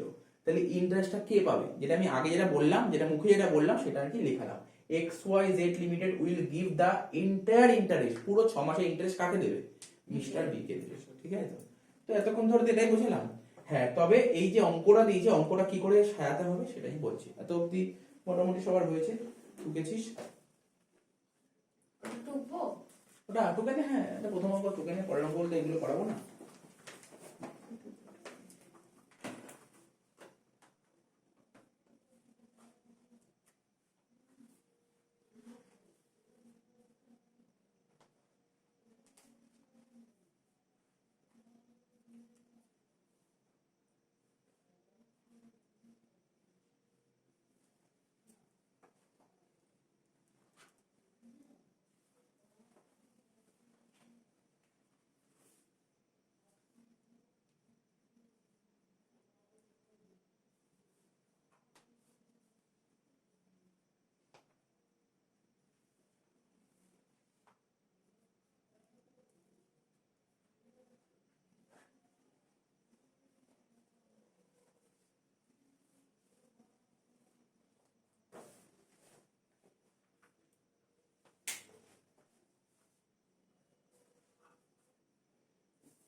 আচ্ছা এবার দেখ, যেটা আমি বলছিলাম মিস্টার এ এই তারিখে মিস্টার বি কে ডিবেঞ্চার গুলো বেচে দিল। আমার প্রথম প্রশ্ন এর অ্যান্সার দিয়ে দিয়েছি আগে, মিস্টার এ কত টাকা রিসিভ করে মিস্টার বি থেকে, এটা হচ্ছে অ্যান্সার। মানে এটা আমি কোশ্চেন করলাম, অ্যান্সারটা তোরা বের করতে হবে, তোদের বের করতে হবে। মিস্টার এ এই তারিখে মিস্টার বি কে ডিবেঞ্চার গুলো বেচে দিল। কতগুলো ডিবেঞ্চার বেচে দিল? 100 ডিবেঞ্চার বেচে দিল। তাহলে মিস্টার বি কত টাকা রিসিভ, সরি মিস্টার এ কত টাকা রিসিভ করবে সেটা বের করতে হবে। তাহলে লেখ, বুঝতে পারছো কি বলতে চাইছি? কিছুক্ষণ আগে এটা বললাম, মিস্টার এ উইল রিসিভ, অর্থাৎ মিস্টার এ কত টাকা রিসিভ করবে সেটা বের করতে হবে আমাকে। লেখ আমার সঙ্গে সঙ্গে, মিস্টার এ উইল রিসিভ। তো বল, মিস্টার এ এই তারিখে মিস্টার এ মিস্টার বি কে 100 ডিবেঞ্চার বেচে দিয়েছে। তাহলে মিস্টার এ মিস্টার বি থেকে কিসের টাকা পাবে? স্যার 100 ডিবেঞ্চার টাকা পাবে, তাই তো? লেখ সেলস ভ্যালু, লেখ সেলস ভ্যালু, লেখ সেলস ভ্যালু। সেলস ভ্যালু কত টাকা পাবে বল? সেলস ভ্যালু কত টাকা পাবে? কটা ডিবেঞ্চার বেচেছে? 100 কত টাকা করে বেচেছে? 9900 পাবে, এই টাকাটা পাবে, ঠিক আছে? সেলস ভ্যালু বাবদ এই টাকাটা পাবে, ঠিক আছে? আর কি পাবে বলেছিলি তখন? 2 মাসের ইন্টারেস্ট, মনে পড়ছে? তাহলে লেখ interest of 2 months, interest of 2 months. আমি নোট লিখে দেবো, ইন্টারেস্ট কার উপর ক্যালকুলেট হয়, এটা একদম পুরো মানে একদম ঠিক করে নেবে, কোনোদিন ভুলার চেষ্টা করবি না। ইন্টারেস্ট আর ডিভিডেন্ড অলওয়েজ ফেস ভ্যালুর উপর হয়, ঠিক আছে? এটা পুরো মাথার মধ্যে গেঁথে নে। কোনোদিন মাথার মধ্যে নিয়ে আসে স্যার এইটা বেরোলো এর উপর ইন্টারেস্ট, কোনোদিন হয় না। ইন্টারেস্ট আর হচ্ছে ডিভিডেন্ড অলওয়েজ ফেস ভ্যালুর উপর হয়। কিছুক্ষণ পরেই আমি নোট লেখাচ্ছি। ইন্টারেস্ট কার উপর হয়? ইন্টারেস্ট আর ডিভিডেন্ড কার উপর হয়? অলওয়েজ ফেস ভ্যালুর উপর হয়, অলওয়েজ। তো বল কতগুলো ডিবেঞ্চার বেচেছি, এদিক তাকিয়ে বল কতগুলো ডিবেঞ্চার? 100টা ডিবেঞ্চার বেচেছি, তাই তো? তো এক একটা ডিবেঞ্চারের ফেস ভ্যালু কত করে? 98 কে বললো 98? ফেস ভ্যালু কখনো 98 হয় না। পেজ ভ্যালু ফেস ভ্যালু জীবনে কখনো 98 হয় না। ফেস ভ্যালু হয় 10 টাকা, না হয় 100 টাকা। ফেস ভ্যালু কখনো 98। তোরা তো শেয়ারের অঙ্ক করে এসেছিস, শেয়ারের ফেস ভ্যালু কত থাকতো? 10 টাকা 100 টাকা থাকতো, বলেছিলাম তো। ফেস ভ্যালু সব সময় এখানে তো নাই, কত হবে? 100 হবে। ফেস ভ্যালু হয় 10 হবে না 100 হবে। তো এই অঙ্কটায় কত হবে? 10 হবে না 100 হবে? বল 100ই হবে। তাহলে 100 × 100 কত হলো? 10,000 টাকা ফেস ভ্যালু। আচ্ছা কত পার্সেন্ট ইন্টারেস্ট হবে বলতে পারবি? 10% বলে দিয়েছে, 10/100। ক মাসের ইন্টারেস্ট? 2 মাস 2 মাসের, ঠিক আছে তো? 2/12 করে ফেল, কত হচ্ছে দেখ। 100 × 100 মানে হচ্ছে 10,000, 10,000 10%, হাজারকে 6 দিয়ে ভাগ করলে 167। দেখ কত হচ্ছে? 167, হ্যাঁ 167। তাহলে 9,900 আর 100 10,067, ঠিক আছে? 10,067 total amount receivable by mister এ।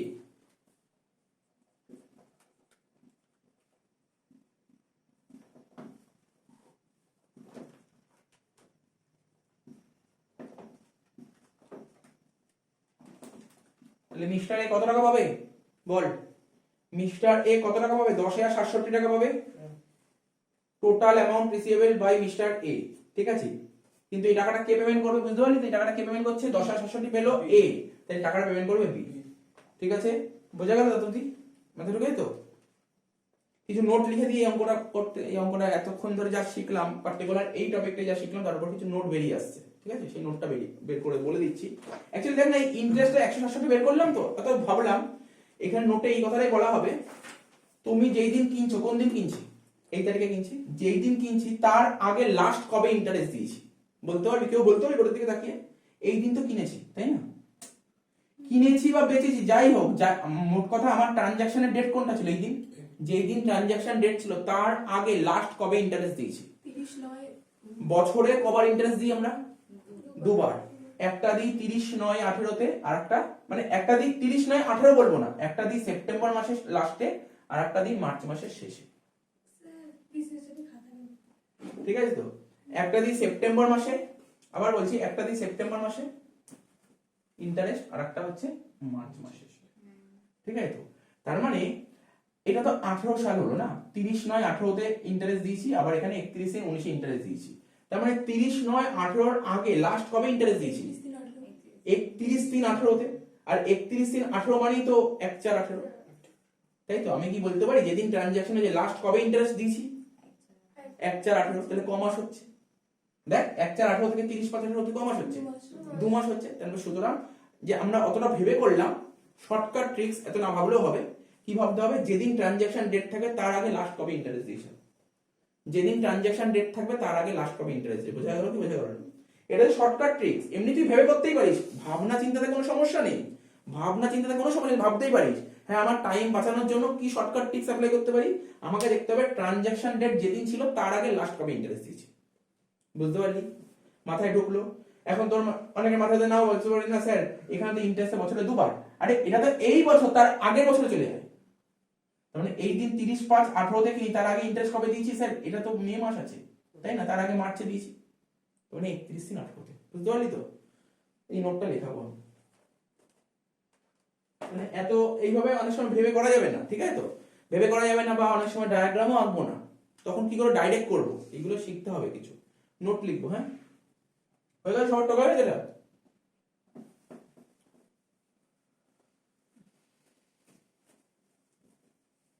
এখনো পর্যন্ত তোদের যে 1 ঘন্টা ক্লাস করালাম, কাজের কাজ কি করেছি জানিস? কাজের কাজ করেছি বলতে এই যে এখন যেটা শেখালাম এটাই ছিল মেন কাজের কাজ এখনো পর্যন্ত। এখনো পর্যন্ত এইটা কাজের জিনিস, প্রতিটা অঙ্কে এটা লাগবেই, তো প্রতিটা অঙ্কে তো এটা লাগবে। লেখ, নোট লেখ।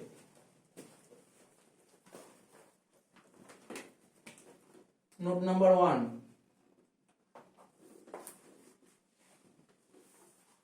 in case of debt instrument, like in case of debt instrument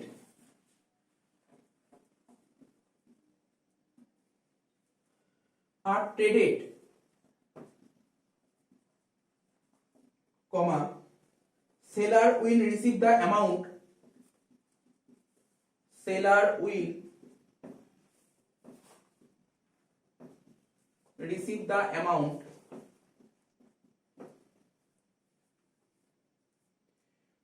amount of investment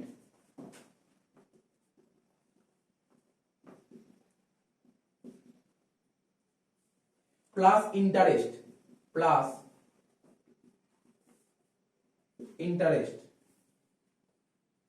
for the period from buyer,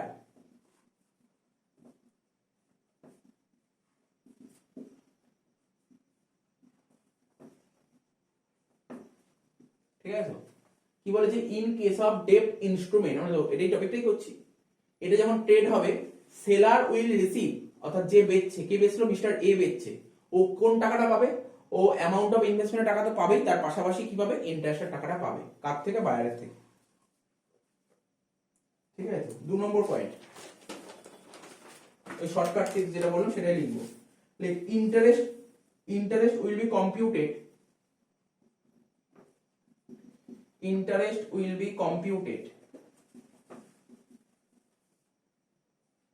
ঠিক আছে?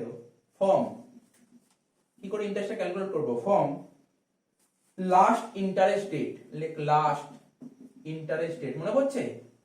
এইমাত্র বোঝালাম কিরে, যেদিন ট্রানজাকশন করেছিলাম তার আগে ইন্টারেস্ট ডেট কি ছিল বললাম না, সেই লাস্ট ইন্টারেস্ট ডেট থেকে ট্রানজাকশন ডেট, ঠিক আছে? Last interest date to date of trading, মানে বুঝতে পারলি তো, ট্রানজাকশন ডেট অফ ট্রেডিং, ঠিক আছে? এটা অসুবিধা হলে এটা আন্ডারলাইন করে দে।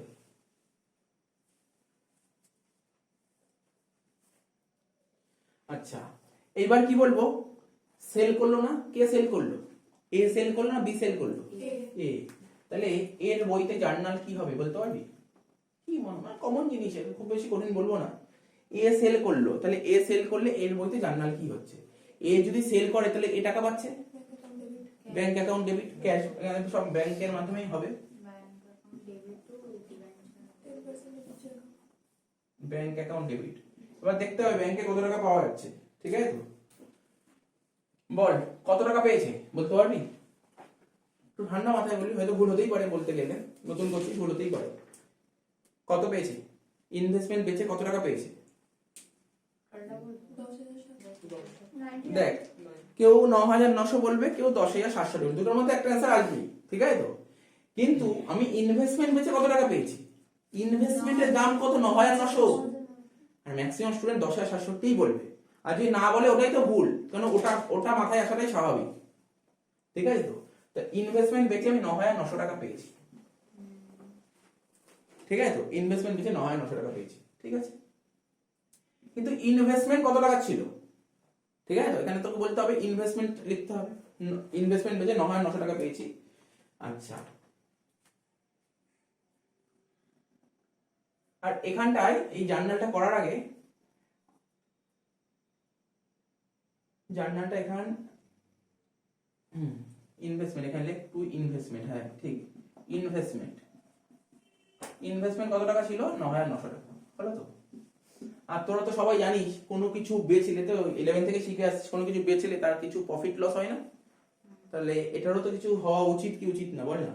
ইনভেস্টমেন্ট বেচে 9,900 টাকা পেলাম, তাহলে আমাকে বের করতে হবে তো এই ইনভেস্টমেন্টটা বেচে আদৌ প্রফিট হলো না লস হলো। আরে আমরা ছোট থেকেই তো করছি, কোনো মেশিন বেচতাম ডেপ্রিসিয়েশন করতাম না, মেশিন বেচলে তার একটা প্রফিট লস আসতো না, এটাও তো এটা কম কোথায়, এটাও কি, এটা তো করতেই হবে। ইনভেস্টমেন্ট বেচে 9,900 টাকা পেয়েছি, আমাকে দেখতে হবে না প্রফিট হলো না লস হলো, এটাও করতে হবে। মানে সেলের প্রশ্ন যখনই উঠবে, এই ইনভেস্টমেন্ট চ্যাপ্টার না যে কোনো চ্যাপ্টারে সেলের প্রশ্ন ওঠা মানেই প্রফিট লস আসবে, ঠিক আছে? তো করবো। আচ্ছা, এটা যদি আমাদের অ্যাকচুয়ালি এক্সামে আমাদের কোনো জার্নাল করতে দেয় না, আমাদের লেজারই সবসময় করতে দেয়। তো এটা যদি লেজার পোস্টিং করতাম, এই যে এন্ট্রিটা করলাম, এই লেজারটা কিভাবে পোস্টিং হতো সেটা তোদের বলি। দেখ, কি ফর্মেই করছি, প্রথমে হতো ফেস ভ্যালু, ঠিক আছে? তো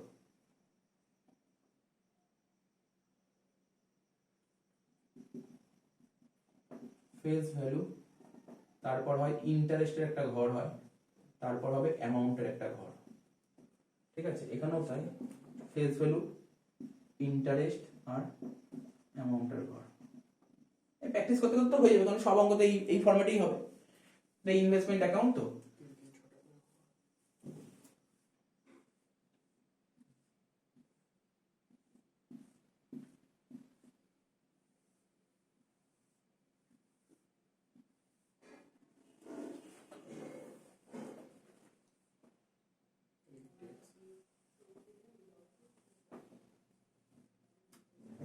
ডেট, ডেট। তো বল ইনভেস্টমেন্ট অ্যাকাউন্ট অ্যাসেট তো, আচ্ছা ইনভেস্টমেন্ট আমাদের অ্যাসেট তো, তো অ্যাসেট বাড়লে কি করতাম, ডেবিট না ক্রেডিট? ডেবিট, ডেবিট দিকে, অর্থাৎ ইনভেস্টমেন্ট বাড়বে এইদিকে, কমবে এইদিকে। বল ইনভেস্টমেন্ট বেঁচে দিচ্ছি, তাহলে ইনভেস্টমেন্ট বাড়বে না কমবে? তাহলে ক্রেডিট দিকে লিখ, এখানে লিখবো ক্রেডিট দিকে, বাই ব্যাংক অ্যাকাউন্ট, ঠিক আছে? বাই ব্যাংক অ্যাকাউন্ট, বুঝতে পারছিস তো? আমার লেজারটা জানাটাই বেশি ভালো, মানে জার্নাল তো শিখবো, দেখ জার্নাল আমার এক্সামে কোনোদিন দেবে না, আমার দেবে কোনটা জানিস তো? লেজারই দেবে, আমাকে বলে দেবে প্রিপেয়ার ইনভেস্টমেন্ট অ্যাকাউন্ট, এটাই বলবে 10 নম্বর অঙ্ক দেবে প্রিপেয়ার ইনভেস্টমেন্ট অ্যাকাউন্ট। তো ইনভেস্টমেন্ট বেচে দিয়েছি, তাহলে ইনভেস্টমেন্ট বেচলে ইনভেস্টমেন্ট বাড়বে না কমবে? কমন জিনিস, কমবে, কমলে কোন দিক? ক্রেডিট দিকে। কি লিখবো? আচ্ছা ইনভেস্টমেন্ট বেচলে টাকাই আসবে, বাই ব্যাংক। এটা কি ফেস ভ্যালু, ফেস ভ্যালু নিয়ে তো কোনো বলার কিছু নেই, ফেস ভ্যালু তো সবাই শিখে গেছি, ফেস ভ্যালু কাকে বলে স্যার, ফেস ভ্যালু শিখে গেছি। তো বল না, এই যে ইনভেস্টমেন্টটা করলাম, এই যে 9,900 টাকা দিয়ে যে ইনভেস্টমেন্টটা বেচছি, ঠিক আছে? তো তো আমাকে বল এটার ফেস ভ্যালু কত ছিল, বল না, বুঝতে অসুবিধা না, আমি হেল্প করছি। কতগুলো ডিবেঞ্চার বেচেছো? 100টা, তাহলে ফেস ভ্যালু কত হবে? 100 × 100, 10,000, তাহলে ফেস ভ্যালুটা 10,000 হলো। ওই যে পার্টটা করলি, দেখ না, যে ওয়ার্কিংসটা করলি, ওখানে ইন্টারেস্ট বের করেছিলি কত টাকা? 167 টাকা, মনে পড়ছে? বসিয়ে দে 167 টাকা, বুঝেছিস তো? ইন্টারেস্ট টাকাটা বসিয়ে দিলাম। অ্যামাউন্ট কত ছিল? 9,900, 9,900 লিখে দে। এত অবধি তো বোঝা গেল যে আমি যে এন্ট্রিটা করলাম এটা বোঝা গেল, ঠিক আছে? তো বুঝেছিস এত অবধি, হ্যাঁ কি না? এবার তুই বলি স্যার এটা তো আপনি মিস্টার বির ঘরে করে দিলেন, কার ঘরে করলাম? আচ্ছা এর ঘরে করলেন, এর ঘরে করলেন, কিন্তু যদি এটা বির ঘরে করতাম তাহলে কি হতো? এটা কার ঘরে করলাম বল না? এর ঘরে করলাম। যদি এটা বির ঘরে করতাম তাহলে কি হতো বলতে পারবি? টু ব্যাংক অ্যাকাউন্ট, আমি লিখছি না, আমি যে তোরা নিজেরাই বলতে পারবি, টু ব্যাংক অ্যাকাউন্ট। আচ্ছা এর ঘরে যদি মানে কার ঘরে করলাম? এর ঘরে করলাম। যদি বি ঘরে করতাম তাহলে বি কিনছিল, বি কিনলে ইনভেস্টমেন্ট বাড়ছে না কমছে? তখন কোন দিকে লিখবো? ডেবিটে লিখবো। টু ব্যাংক এটাই ধরে ধরে ডেবিটে বসিয়ে দিতাম, বুঝতে পারছিস ভাই? চিন্তা নেই, আরে এরকম মানে আসবে, কন্টিনিউ হতে থাকবে, চিন্তা করে লাভ নেই যে বুঝতে পারছি না পরেরটা, এটা পাচ্ছিস না, এরকম এক্সাম্পল 7-8টা করবো, এমনি বুঝিয়ে যাবি। আচ্ছা এটা হলো, আমি কি বললাম কিছুক্ষণ আগে, একটা কথা বললাম, ইনভেস্টমেন্ট বা যে কোনো জিনিস যদি বেচি তার একটা প্রফিট লস হবেই হবে। তাহলে সবার প্রথম বের করে ওয়ার্কিংস কর, প্রফিট লস কত হলো। এই যে ইনভেস্টমেন্টটা বেচে 9,900 টাকা পেলাম, সত্যি কি প্রফিট হয়েছে না লস হয়েছে, বের করবো। কি বললাম বুঝতে পারছিস তো? তো কর এটা, এটা টোকেনিস, এটা টোকেনিস, টুকটুকতেই যাবো আমরা, ঠিক আছে তো? এটা টুকটুকতেই যাবো। তো ধর এখানে ওয়ার্কিং যদি করি, profit or loss on sale of investment,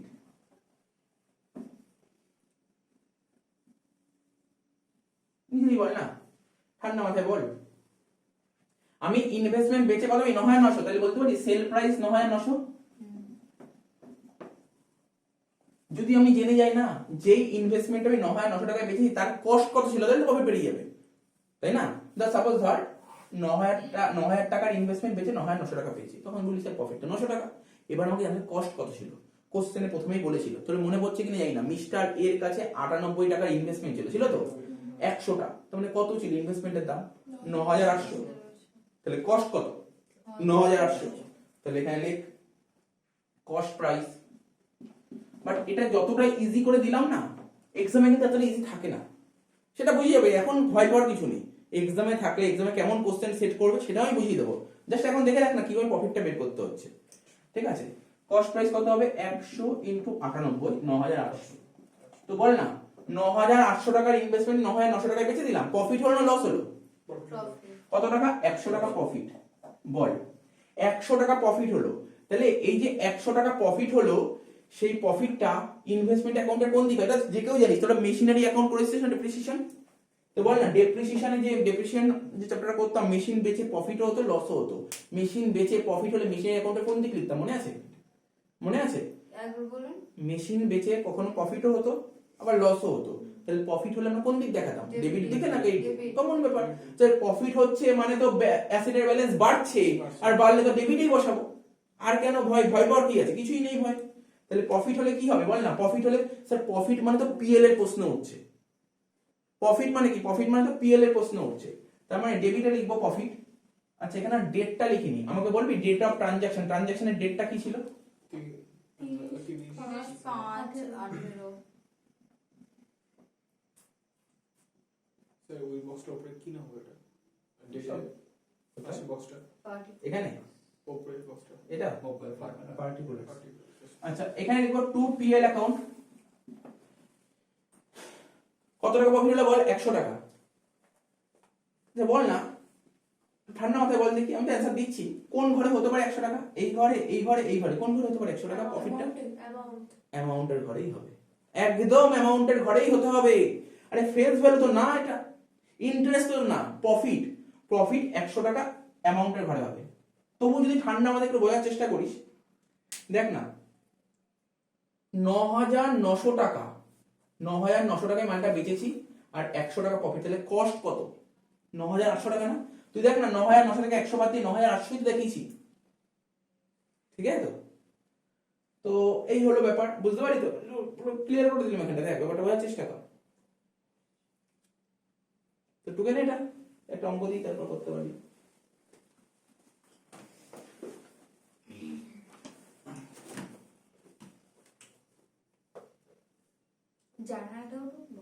না, জার্নাল দরকার নেই, লেজারটাই ভালো করে শেখ, লেজারটা পুরো মাথা মধ্যে ঢুকিয়ে নে। জার্নাল তোদের নেই, জার্নাল হচ্ছে যারা এই প্রফেশনাল কোর্স গুলো করে ওদের জার্নাল আছে।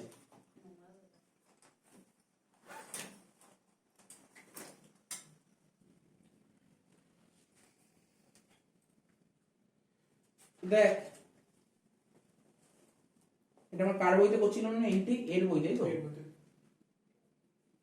যদি আমি জার্নালটা যদি দেখিয়ে দিই এটা, তো ইনভেস্টমেন্ট বেচে কত টাকা পাওয়া গেছে বললাম না, ইনভেস্টমেন্ট বেচে 9,900 টাকা পাওয়া গেছে, ঠিক আছে তো? এখানটা আমি জার্নাল লিখছি, দেখ দেখেন একটু, ব্যাংক অ্যাকাউন্ট ডেবিট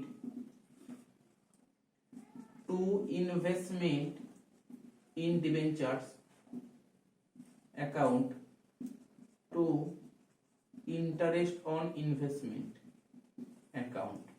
এটা হবে 10,760, এটা হবে 9,900, আর এটা কত? 167। এখানটা একটু দেখার চেষ্টা কর, ইনভেস্টমেন্ট, ঠিক আছে তো? ইনভেস্টমেন্ট বেচে কত টাকা পাওয়া গেছে? ইনভেস্টমেন্ট বেচে 9,900 টাকা পাওয়া গেছে। ধর আমার কাছে একটা 100টা ডিবেঞ্চার ছিল, আমি কাউকে 100 ডিবেঞ্চার বেচে দিয়েছে, তাহলে সে আমাকে কি কি দিয়েছে? 100 ডিবেঞ্চারের টাকা 9,900 টাকাও দিয়েছে, প্লাস আরো ইন্টারেস্টও দিয়েছে। তাহলে আমার কাছে আসলো কত টোটাল টাকা? টোটাল যে টাকাটা আসলো ব্যাংকে, তো সেই টাকাই দেখাবো নাকি কোনটা দেখাবো ব্যাংকে? ব্যাংকে 10,760 আসলো। যে 10,760 ব্রেকআপ করলাম, যেখানে কিনা আমার যে ডিবেঞ্চার ছিল, ডিবেঞ্চার বেরিয়ে গেছে, অ্যাসেট বেচে দিয়েছি, অ্যাসেটকে মানে কম করতে গেলে কি করতে, ক্রেডিট করতে হয়, তাই ইনভেস্টমেন্ট 9,900 ক্রেডিট হয়েছে আর ইন্টারেস্ট 167 ক্রেডিট হয়েছে। বোঝা গেল কি বোঝা গেল না দেখ ব্যাপারটা? তাহলেই তো এই কারণের জন্য তো 167 ক্রেডিট বসেছে। প্রশ্ন উঠতেই পারে কেন 167 ক্রেডিট আসলো আমার এখানে, কেনই বা ক্রেডিট আসলো? আমি যাকে ডিবেঞ্চারটা বেচেছি তার থেকে আমি ইন্টারেস্টটা নিয়ে নিলাম। কেন নিলাম? আমি স্যার কেন নিলাম?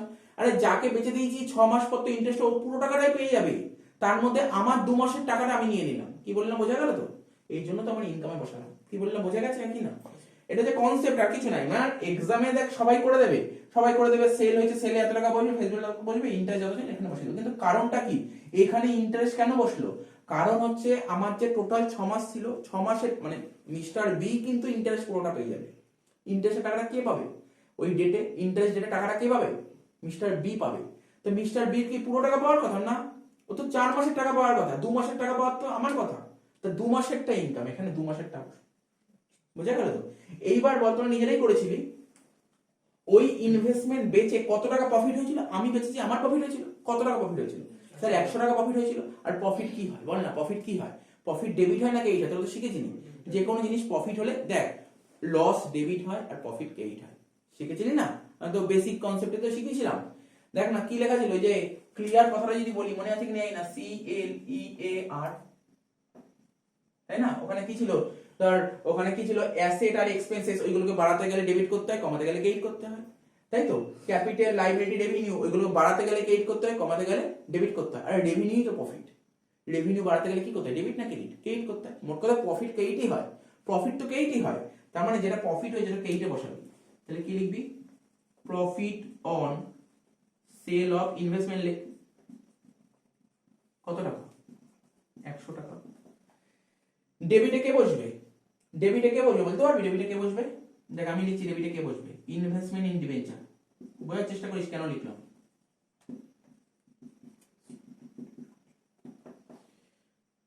আমি 9,800 টাকার ইনভেস্টমেন্ট বেচে কত টাকা পেয়েছি? 9,900 টাকা পেয়েছি। তাহলে দেখ না 9,900 ক্রেডিট আর 100 টাকা ডেবিট, তাহলে ইনভেস্টমেন্ট কত টাকা হলো? 9,800 টাকা হচ্ছে না? হয়ে গেল তো? এই কারণের জন্যই তোর হলো। দেখ এবার দেখ তুই লেজার কোশ্চেনটা ভাবার চেষ্টা কর না। এই অ্যাকাউন্টে কি হবে? To profit on sale of investment হলো 100 টাকাই তো এসেছে। বুঝতে পেরেছিস তো ব্যাপারটা? মাথায় ঢুকাই তো? এইবার যদি তোকে এটা পারচেসারের বইতে করতে বলে তাহলে কি হবে? পারচেসারের বইতে করতে বলে, বোঝা গেল 100 টাকা ক্রেডিট কেন হয়েছে? কারণটা বুঝতে পারলি? 100 টাকা ক্রেডিটের কারণটা কি? আচ্ছা এটা মুছে দিচ্ছি, এটা দরকার নেই, এমনি জাস্ট বোঝালাম এটা। আচ্ছা এটা যদি এর বইতে না বলে কার বইতে এন্ট্রি করলাম আমরা?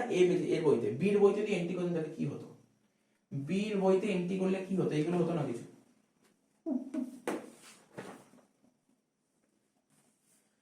বল তোরা বল দেখি, বি কি করেছিল? বি কি করেছিল? কিনেছিল। কিনলে কি হবে? ডেবিটে বসবে। টু ব্যাংক কত টাকা? কত টাকা? 10,000 টাকা। ইন্টারেস্টে 167, 9,900 টাকা হলো। 30/5/18 ছিল। এবার কি হয়েছিল? ইন্টারেস্টের ডেট কোন কোন দিন ছিল বল দেখি? একটা সেপ্টেম্বর মাসে আর একটা মার্চ মাসে। তাহলে সেপ্টেম্বর মাসে ইন্টারেস্টটা কে পাবে? বি পাবে। তাহলে বি যদি ইন্টারেস্ট পায় তাহলে বি ইনকাম নাকি এক্সপেন্সেস? ইনকাম। তাহলে কোন দিক বসবে? ডেবিট। ডেবিটে কেন বসবে? ইনকাম হলে কি হয়? ও সরি, ইনকাম কি হয়? অথবা বাড়লে এমনি ভাব না, ইনকাম তো কি হয়? ইনকাম হলো ইনকাম তো ক্রেডিটেই বসবে। By bank. এটা একটু ভুল করে দিয়েছিলি। তাহলে ইন্টারেস্টের ডেটটা কবে হবে? ওই সেপ্টেম্বর, তাই তো? 30/9/18। এখানে লিখবো বাই ব্যাক। তো ইন্টারেস্ট কত হবে বুঝতে পারছি না। দেখ আমি তোকে বলছি ইন্টারেস্ট কত হবে। এই তারিখে 30/9 মানে সেপ্টেম্বর মাসের 30 তারিখে বীর কাছে কত টাকার ডিবেঞ্চার আছে বলতে পারবি? ফেস ভ্যালুতে। আমি ইন্টারেস্ট কার উপর ক্যালকুলেট করতে বলেছি? ফেস ভ্যালুতে। তার মানে মিস্টার বীর কাছে এই তারিখে 30শে সেপ্টেম্বর কত টাকার ডিবেঞ্চার আছে? 10,000 টাকার উপরে ইন্টারেস্ট চার্জ হবে। তাহলে কি হচ্ছে? 10,000 টাকার উপর ইন্টারেস্ট চার্জ হবে কত পার্সেন্ট? 10%। ক মাসের ইন্টারেস্ট হবে? 6 মাসের ইন্টারেস্ট পাবে পুরো। তাহলে 10,000 ইন্টু 10% মানে হাজারের মানে 500 টাকা। 500 টাকা ইন্টারেস্টের ঘরে বসে যাবে। তাহলে ভাব এই 500 টাকা কি পুরোপুরি কি বিট টাকা? বল না 500 টাকা কি বিট টাকা? না, 500 টাকার মধ্যে 167 টাকা হচ্ছে এর টাকা, তাহলে বাকি টাকা হচ্ছে ওর। বুঝেছিস ব্যাপারটা কি বললাম? এই তো হয়ে গেল। দেখেছি আমি দুজনের বইতেই করে দিলাম, এর বইতে হলেও কি হবে, বির বইতে হলেও কি হবে, বুঝতে পেরেছিস তো? ঠিক আছে তো, হয়ে গেল। এবার একটা অঙ্ক দিচ্ছি।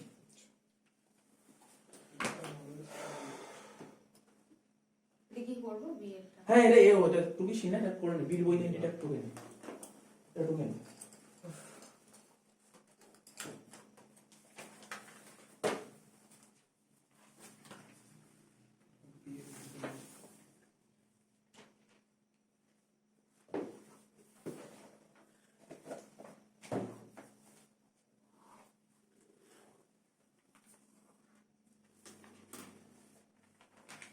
মোটামুটি একটা আইডিয়া করতে হবে যে দাগটা কেমন হবে, এরকমই দাগ কিনতে হবে। ঠিক আছে তো, জার্নালে বেশি ফোকাস করছি না, কারণ জার্নাল আমাদের আসে না।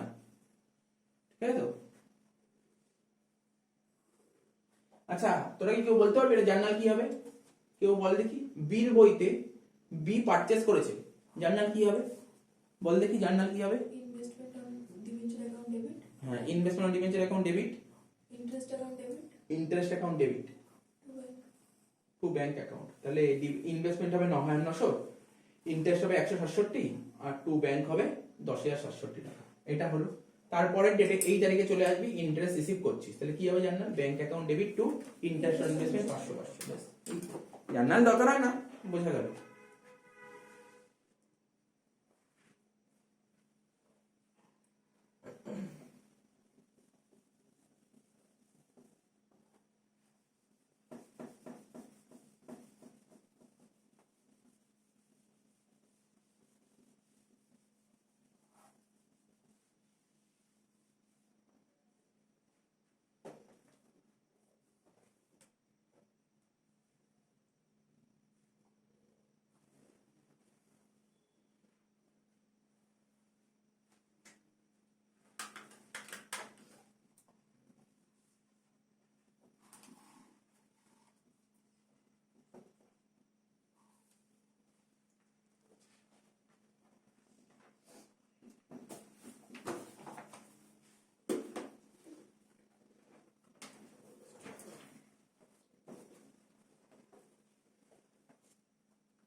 টোকে নিচের টোকে তো, নিচের টোকে আছে।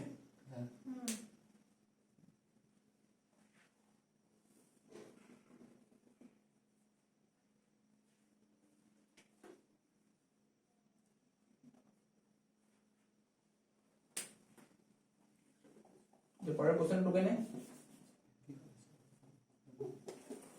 এই পরের কোশ্চেন টোকে নে, কথা বলিস না, আগেরটা ঠিক আছে, আরেকবার বুঝিয়ে দেবো। যে পার্টি করতে ঠিক আছে, যারা পার্টি তাদের জন্য আগে বুঝিয়ে দেবো।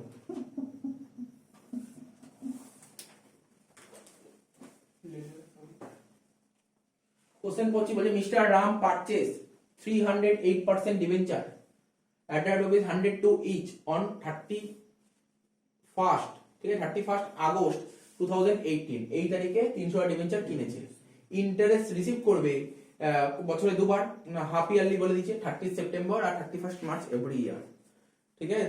তো তো অঙ্কটা আরম্ভ করে দিই। আচ্ছা, তোদের এমনি একটু লিখে দিচ্ছি, মানে এটা তো এক্সামে তো দেবে ইনভেস্টমেন্ট অ্যাকাউন্ট, শুনতে পাচ্ছিস তো? এক্সামে দেবে ইনভেস্টমেন্ট অ্যাকাউন্ট, কিন্তু উপরে কি লিখতে হয়, উপরে অনেক কিছু লিখতে হয়, সেই লেখাগুলো কি লিখতে, এটা এখন দিয়ে প্র্যাকটিস করে নিচ্ছি। প্রথমে লিখতে হয় ইন দা বুকস অফ, এটা জানি আমরা, যার বইতে এন্ট্রি করব, কার বইতে এন্ট্রি করব তো বুঝতেই পারছিস, এক্সামে যা বলবে, যদি বলে যে নাম বলবে, যে নাম বলবে সেই নাম লিখবো ইন দা বুকস অফ, আমি লিখলাম না এখানে, ডট ডট ডট লিখলাম। তারপর কি লিখতে যাই তো, তারপর লিখতে হয় ইনভেস্টমেন্ট অ্যাকাউন্ট, কি অ্যাকাউন্ট খুলছি, ইনভেস্টমেন্ট অ্যাকাউন্ট লিখতে হয়, investment account, account full form, AC লিখলে চলবে না। তারপর লিখতে হবে for the period, for the period, ঠিক আছে, ফর দা পিরিয়ড, বুঝলি? ফর দা পিরিয়ড মানে বুঝতে পারছিস তো, আমাকে তো এক্সামে বলে দেবে যে এই বছরের অঙ্ক করো, কখনো কখনো দেখবি ক্যালেন্ডার ইয়ারের অঙ্ক হয়, কখনো কখনো দেখবি অ্যাকাউন্টিং ইয়ারের অঙ্ক হয়। তো এখানে কি বলেছে কিছু বুঝতে পারছিস তোরা? এখানে বলে দিয়েছে ইন্টারেস্ট চার্জ হচ্ছে হাফ ইয়ারলি 30 নয় 31 দিন, যা বলবে, যে এরকম ডেট বলবে সেরকম ডেট করব। তো আর আমি মোটামুটি যা বুঝতে পারলাম, অ্যাকাউন্টিং 1/4/18 থেকে, ঠিক আছে তো, 31/3/19। দেখে ঘাবড়াস না, এটা তো ছোট ছোট অঙ্ক, এই জন্য পরিষ্কার বোঝা যাচ্ছে না। বুঝতে পারছিস কি বলছি? আমার কথাটা মন দিয়ে শুনিস। এটা যেহেতু একদম ছোট অঙ্ক, একটা লাইনের অঙ্ক, তাই বুঝতে পারছিস না অ্যাকাউন্টিং ইয়ার না ক্যালেন্ডার ইয়ার। বড় যখন অঙ্ক এক্সামে আসবে পরিষ্কার ভাবে মেনশন করে দেবে এটা অ্যাকাউন্টিং ইয়ার না ক্যালেন্ডার ইয়ার, বুঝিয়ে দেবো তখন কিভাবে বুঝতে পারবে। জাস্ট এটা লিখে রাখ, আমি মোটামুটি আইডিয়া করে নিলাম যেটা অ্যাকাউন্টিং ইয়ারের অঙ্কই দিয়েছে, ঠিক আছে তো। তারপর একটা কথা লিখতে হয় স্ক্রিপ, SCRIP, ঠিক আছে, স্ক্রিপ, এটা কি লিখবি, কোথায় ইনভেস্ট করেছিস তুই, 8% ডিবেঞ্চার্স, ঠিক আছে তো। এবার কখনো কখনো বলে দেয় না আমি এই কোম্পানির ডিবেঞ্চার কিনেছি, ওই কোম্পানির ডিবেঞ্চার নাম বলে দেয় না, যেমন টাটা কোম্পানির ডিবেঞ্চার, বা বললো এক্স কোম্পানি ওয়াই কোম্পানি, এখানে কিছু খুঁজেই পাচ্ছি না। মিস্টার রাম ডিবেঞ্চার কিনেছি, কোন কোম্পানির ডিবেঞ্চার কিনেছি কিছু বলেনি, বলে দেবে এক্সামে, বলে দেবে, ভাবিস না বলবে না। 8% debenture of dot dot company limited লিখলাম, ঠিক আছে, মানে বুঝতে পারলি তো, যে নাম বলে সেই নাম লিখে দেবো। তাহলে এই কথাটা পুরোটা লিখতে হবে, এটা উচিত লেখা, এই লেখাটা উচিত, ঠিক আছে তো। কোম্পানিটা তো মোটামুটি বোঝা গেল। তো মানে এইটার উপর প্রতিটা অঙ্কে এইরকম ভাবে লেখাগুলো প্র্যাকটিস করবি, ঠিক আছে তো, হয়ে গেল। এবার তো আর কিছুই না, প্রতিটা অঙ্কে বারবার বলেছি টাইম লাইন ড্র করতে, প্রতিটা অঙ্কে বলেছি একটা টাইম লাইন ড্র করতে।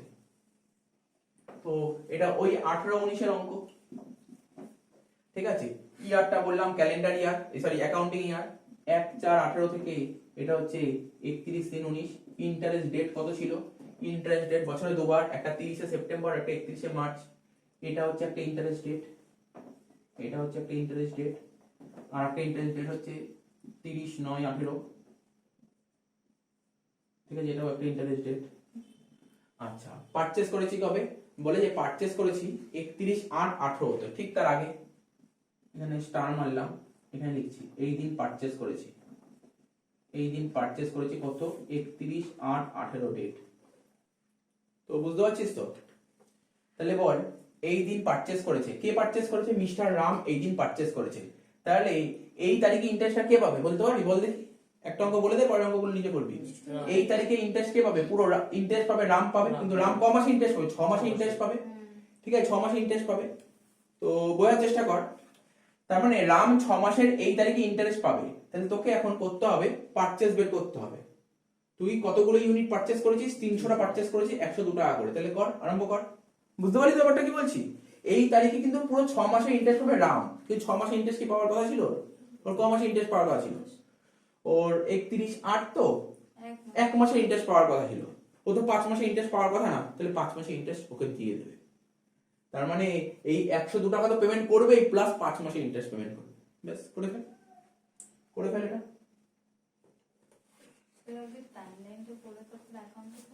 হ্যাঁ, না অ্যাকাউন্টটা তো করে নিলাম, ওয়ার্ক টাইম লাইনটা একটা ওয়ার্কিংস, এটা ঠিক আছে।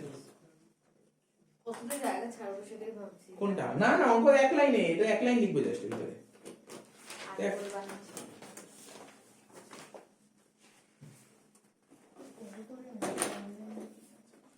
পরে এক লাইন তাহলে করে নিলাম আপনারা। হয়ে গেল অঙ্ক শেষ, এক্ষুনি এক্ষুনি হয়ে যাবে। পারচেজ প্রাইস আরম্ভ করতে পারিস, এক লাইন লিখবো, জাস্ট একটা লাইন লিখবো, অঙ্কটা একটা লাইন, অঙ্ক শেষ। পারচেজ প্রাইস কতগুলো কিনছি, 300টা কিনছি 102 টাকা করে, 300টা কিনছি 102 টাকা করে, কত টাকা, 300 × 102 করলে কত হচ্ছে দেখ,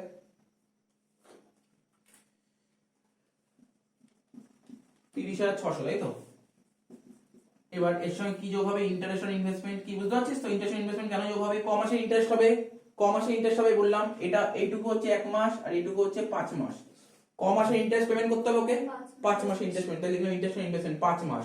ইন্টারেস্ট কার উপর ক্যালকুলেট হয়, অলওয়েজ ফেস ভ্যালুর উপর। ফেস ভ্যালু কত ছিল, 300টা ডিবেঞ্চার আর একটা ডিবেঞ্চার ফেস ভ্যালু 100 টাকা করে, মানে 30,000। কত পার্সেন্ট ইন্টারেস্ট ছিল, 8%। 5 মাসের ইন্টারেস্ট দেবে 5/12। এটা আমি কত সুন্দরভাবে এরকম ভাবে ভাবলাম, আমি যদি এরকম ভাবে না ভাবি তাহলে কিভাবে ভাবতে পারি, আমার ট্রানজাকশন ডেট কবে ছিল, এই তারিখে, লাস্ট কবে ইন্টারেস্ট দিয়েছি, না না না সবই সবকিছু মাথায় রাখতে হবে। আমি পরীক্ষার হলে টাইমলাইন আঁকার সময় নাও হতে পারে, সময় নাও থাকতে পারে টাইমলাইন আঁকার, কেননা এখানে ভাবছিস কি একটা ট্রানজাকশন আছে, এক্সামে একটা ট্রানজাকশন আছে না, এক্সামে তোকে 3টে পারচেজ 3টে সেল এরকম থাকবে, ঠিক আছে তো, অনেকগুলো ট্রানজাকশন থাকবে, তো সুতরাং তোকে সবসময় টাইমলাইন আঁকা সম্ভব হবে না, তোকে সব দিক থেকে জেনে রাখতে হবে, সব দিক জেনে রাখতে হবে। তো বুঝতে পারলি তো, ট্রানজাকশন ডেট ছিল এই দিন, আর লাস্ট কবে ইন্টারেস্ট দিয়েছিলাম 1/4/18, তাহলে কত হচ্ছে, এই তারিখ থেকে এই তারিখের ডিফারেন্স, ঠিক আছে? তো তোকে সব দিক জেনে রাখ, জেনে রাখতে কোনো ক্ষতি নেই, অ্যাপ্লাই তো পরের ব্যাপার, জেনে রাখার ক্ষতি নেই। তো বল এখানে 30,000 হচ্ছে, 30,000 8% কত হয়, 30,000 8% 2400, 2400 করে 200, 200 × 5 1000 টাকা নাকি দেখতে, 1000 টাকা হচ্ছে, 1000 টাকা, 30,000 থেকে 1000 বাদ দিলে কত হয়, 29,000, সরি যোগ করছি 31,600, তো হয়ে গেল 31,600 কমপ্লিট। পারচেজ করছি, পারচেজ করলে ইনভেস্টমেন্ট পারচেজ করছি তো ইনভেস্টমেন্ট বাড়বে, ইনভেস্টমেন্ট বাড়বে, তা ডেবিটে লিখবো, ডেট কত, 31/8/18, 31/8/18 টু ব্যাংক অ্যাকাউন্ট, ঠিক আছে তো? ইন্টারেস্টের ঘরে তুমি 1000 টাকা বসিয়ে দাও। এবার দেখ, ঠান্ডা মাথায় বুঝতে হবে তোকে, এখানে অ্যামাউন্টে কত টাকা লিখবো, অ্যামাউন্টে কোন টাকা লিখতে জানিস তো, ইনভেস্টমেন্ট করতে ইনভেস্টমেন্ট কত টাকা ছিল, এখানে ইনভেস্টমেন্ট কত ছিল, 31,600 ইনভেস্টমেন্ট নাকি 30,600, 30,600 এখানে বসাতে হবে, অ্যামাউন্টে বসবো 30,600 আর ফেস ভ্যালুতে বসবো 30,000 টাকা, হয়ে গেল। লাস্ট ইন্টারেস্টটা কোন দিন পাবো, স্যার ইন্টারেস্ট 30/9 পাবো, কারণ ইন্টারেস্ট এই দিন, এই দিন বল, এই দিন রামের কাছে কতগুলো ডিবেঞ্চার ছিল, টাকা বলিনি, কতগুলো ডিবেঞ্চার ছিল, 300টা ডিবেঞ্চার ছিল, রামের কাছে 300 ডিবেঞ্চার, 300 ডিবেঞ্চার ইন্টারেস্ট পাবে, তো 300টা ডিবেঞ্চার 100 টাকা করে ফেস ভ্যালু, ইন্টারেস্ট কত পার্সেন্ট, 8%, ও 6 মাসের ইন্টারেস্ট পাবে 6/12, 30,000, 30,000 4% কত হয়, 1200, 1200 টাকা ইন্টারেস্ট পাবে। এখানে ইন্টারেস্ট তো ইনকাম, ইনকামকে এইটা বসা, তাহলে কি লিখবি, বাই ব্যাংক, কত তারিখ, কত তারিখ, 30/9/18। আচ্ছা এখন যদি তোকে কোশ্চেন করি, তাহলে এই 1200 টাকা কি রামের ইনকাম, রামের ইনকাম কি 1200 টাকা, না, 1200-র মধ্যে তো 1000 টাকা তোর ইনকাম না, 1000 টাকা তো দিয়েই দেবে, 200 টাকা ওর ইনকাম, বুঝা গেল বুঝি, ঢুকে পেলে এই অঙ্কটা হয়ে গেল।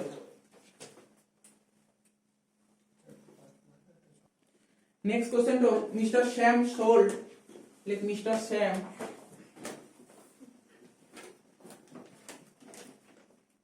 sold 200, 12% debentures,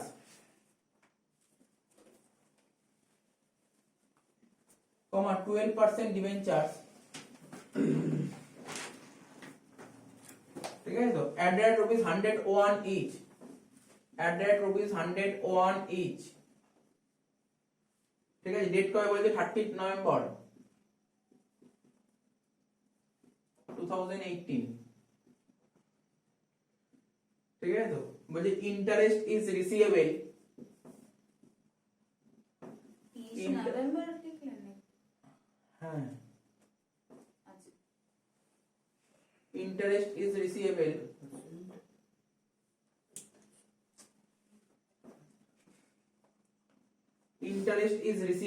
লিখিস তো, interest is receivable half yearly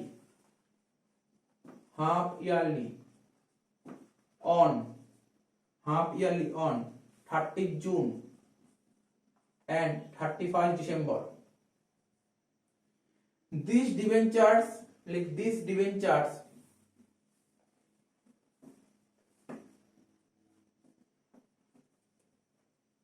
were purchased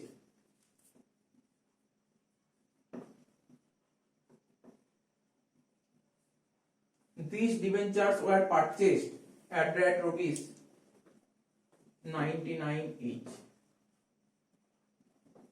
ঠিক আছে, at that rupees 99 each. এই হচ্ছে কোশ্চেন। তো আরম্ভ কর দেখি।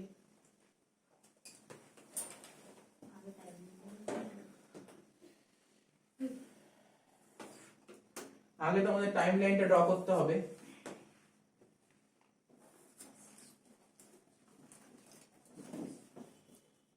আচ্ছা, এই অঙ্কটা না, এটা ক্যালেন্ডার ইয়ারের অঙ্ক, ঠিক আছে তো? মানে স্যার কি করে বুঝতে পারছেন ক্যালেন্ডার ইয়ারের অঙ্ক? এই ডেট দেখে, এই ডেট দেখে না, এই ডেট দেখে কখনো বোঝা যায় না। এই অঙ্কটা আমি বলছি ক্যালেন্ডার ইয়ারের অঙ্ক, কারণ যখন এক্সামে অঙ্ক থাকবে তখন বলে দেবে ক্যালেন্ডার ইয়ার, এটা দেখে সবসময় বোঝা যায় না। এই যে এখানে ডেট দেখ আছে না 30/6 আর 31/12, এই দেখে হয়তো তোরা ভাবছিস হয়তো ক্যালেন্ডার ইয়ার অঙ্ক বা অ্যাকাউন্টিং অঙ্ক, এটা না, কোশ্চেনে বলে দেয়। আমি অ্যাজাম্পশন করে বলছি এটা ক্যালেন্ডার ইয়ারের অঙ্ক, ঠিক আছে তো? তো যাই হোক, অ্যাকচুয়ালি এক্সামে যখন হবে না তখন বলে দেবে যে ইয়ার ক্লোজ অ্যাকাউন্টিং, বলে দেবে ইয়ার ক্লোজ 31 ডিসেম্বর, বা বলে দেবে ইয়ার ক্লোজ তো 31 মার্চ, সেরকম কথা বলে দেবে। এরকম অঙ্ক তো বলেনি কিছু। যখন বড় অঙ্ক থাকবে না, অনেক আইটেম থাকবে, তখন বলে দেবে কথাগুলো। দেখি না ডেফিনিশন করার সময় বলেই তো যে ইয়ার এন্ড হচ্ছে 31 ডিসেম্বর, 31 মার্চ, ওরা বলে দেবে কথাগুলো। কি বললাম বুঝতে পারছিস তো? তো এটা দেখে, এটা আমি অ্যাজাম্পশন করে বলেইছি, এটা মনে রাখ, ঠিক আছে তো? এক্সামে বলে দেবে, ভয় পাওয়ার কিছু নেই যাওয়াগুলো। তো ইয়ার এন্ড হচ্ছে 31 ডিসেম্বর, আর এটা হচ্ছে 1 জানুয়ারি। ইন্টারেস্ট বছরে দুবার দেয়, একটা 30/6 আর একটা 31 ডিসেম্বর। এই যে 30/6 31 ডিসেম্বর তো হয়ে গেছে, এখানে ইন্টারেস্ট ডেট আই লিখলাম, ইন্টারেস্ট ডেটটা, ঠিক আছে তো? কি হয়েছে, 200 ডিবেঞ্চার বেচেছে কবে? 30 নভেম্বর। এটা তো 30 নভেম্বর। সোল্ড কতগুলো ডিবেঞ্চার? 200 ডিবেঞ্চার সোল্ড করেছে। কত করে? 101 করে, at rupees 101 each।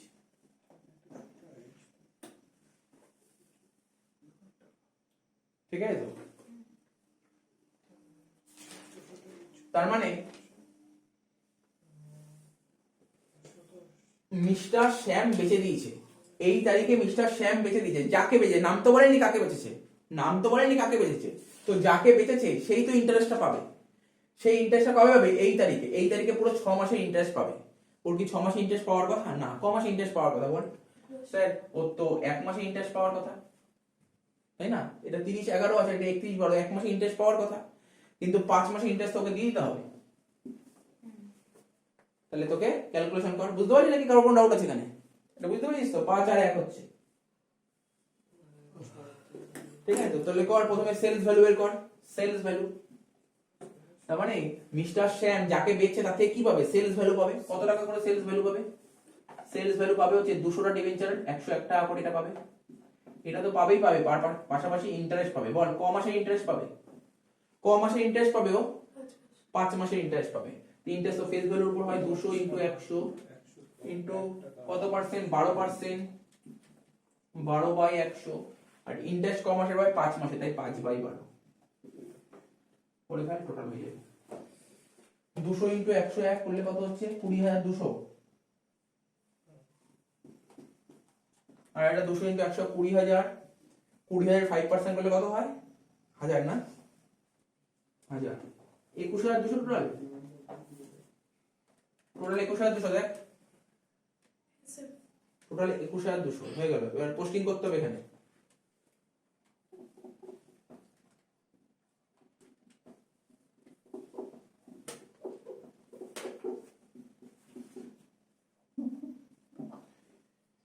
কবে বেচছে এখানে? 30 নভেম্বর, তাই তো? এখানে লিখছি 30/11, তাই তো? ফেস ভ্যালু কত? 20,000। আর বইতে করা হচ্ছে স্যার, কার বইতে? মানে শ্যামের বইতে, যে বেচছে তার বইতেই করছি। এখানে শ্যাম সোল্ড করেছে, তাহলে এখানে লিখে দে in the books of mister Shyam. Sir এর ফেস ভ্যালু তো 100 ধরছিল না। ফেস ভ্যালু অলওয়েজ 100 হয়। আগেরটা মনে হয় যাকে বেঁচেছিল বলে দিচ্ছি কার বইতে করেছিলাম। আগেরটা পারচেজ ছিল অঙ্কটা না, তাহলে যে পারচেজ করেছিল তার বইতে এন্ট্রি করেছিল। ঠিক আছে, এইসব নিয়ে কোনো প্রেশার থাকবে না, এইসব নিয়ে কোনো চাপ নেই, এগুলো সব আস্তে আস্তে সব শর্ট আউট হয়ে যাবে। কারণ তোকে তো অত চাপ নেই, তোকে তো কোশ্চেনে বলেই দেবে কার বইতে করতে হবে, সমস্যা নেই এগুলো। তো যাই হোক, এখানে কি করেছে, শ্যামের বইতে এন্ট্রি করছি, শ্যাম বেচে দিয়েছে, তো হয়ে গেল 20,000। তাহলে এখানে কি হয়েছে, এটা তো আগের অঙ্ক ছিল না, এটা আগের অঙ্ক ছিল। আচ্ছা, ইন্টারেস্ট কত ছিল, 1000 টাকা, ইন্টারেস্ট 1000 টাকা লিখলাম। আচ্ছা, ইনভেস্টমেন্ট বাবদ কত লিখবো, 20,200 টাকা। আর আমি তো আগের অঙ্কটা, প্রথম অঙ্কটাই বললাম যে বেচলে তার একটা প্রফিট বা লস হবে, তাহলে বের করতে হবে তাকে প্রফিট লস। তাহলে কি করবি, ওয়ার্কিং স্টাইলে profit or loss on sale of investment, profit or loss of sale of investments.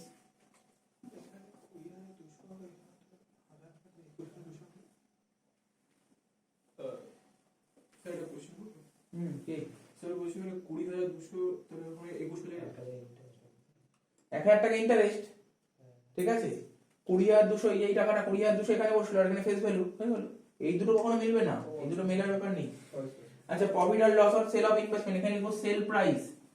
Sell price কত টাকায় মালটা বেচেছিলাম বল, 20,200 টাকায় বেচেছিলাম, কিন্তু এর কস্ট কত ছিল, কস্ট প্রাইস কত ছিল, কস্ট প্রাইস কত ছিল 99 করে, 99 করে, কতগুলো ডিবেঞ্চার, 200 ডিবেঞ্চার 99 করে কত হচ্ছে 19,800। তার মানে 19,800 টাকা জিনিসটা 20,200 বেচেছি, 400 টাকা লাভ বেরিয়ে গেছে। লাভ তো ডেবিটে বসে। সেম ডেট 30/11 2PL, অ্যামাউন্টের ভ্যালু লিখে দেবো 400 টাকা। হয়ে গেল। দেখ, কোশ্চেন করবি নাকি, ইন্টারেস্টটা পাবে কে বলতো, ইন্টারেস্টটা পাবে কে, যার কাছে ডিবেঞ্চার আছে তার কাছে সে ইন্টারেস্ট পাবে। ডিবেঞ্চার কি শ্যামের কাছে আছে, তাহলে শ্যাম কি ইন্টারেস্ট পাবে, ইন্টারেস্ট করিনি এখানে, বুঝেছিস, হয়ে গেল। দেখ কত, আমি একটা অঙ্ক দুদিক থেকে করাচ্ছি, একটা পারচেসারের বইতে বা সেলারের বইতে করাচ্ছি, তাই না, দুটো। তো চিন্তা নেই, এক্সামের অঙ্ক কিছু বলবে না, এক্সামে বলে দেবে যে কোনো একজনের বইতে করতে বলবে, সমস্যা নেই এখানে। ঠিক আছে, অঙ্কটা হয়ে গেল, কমপ্লিট হয়ে গেল অঙ্কটা। দেখ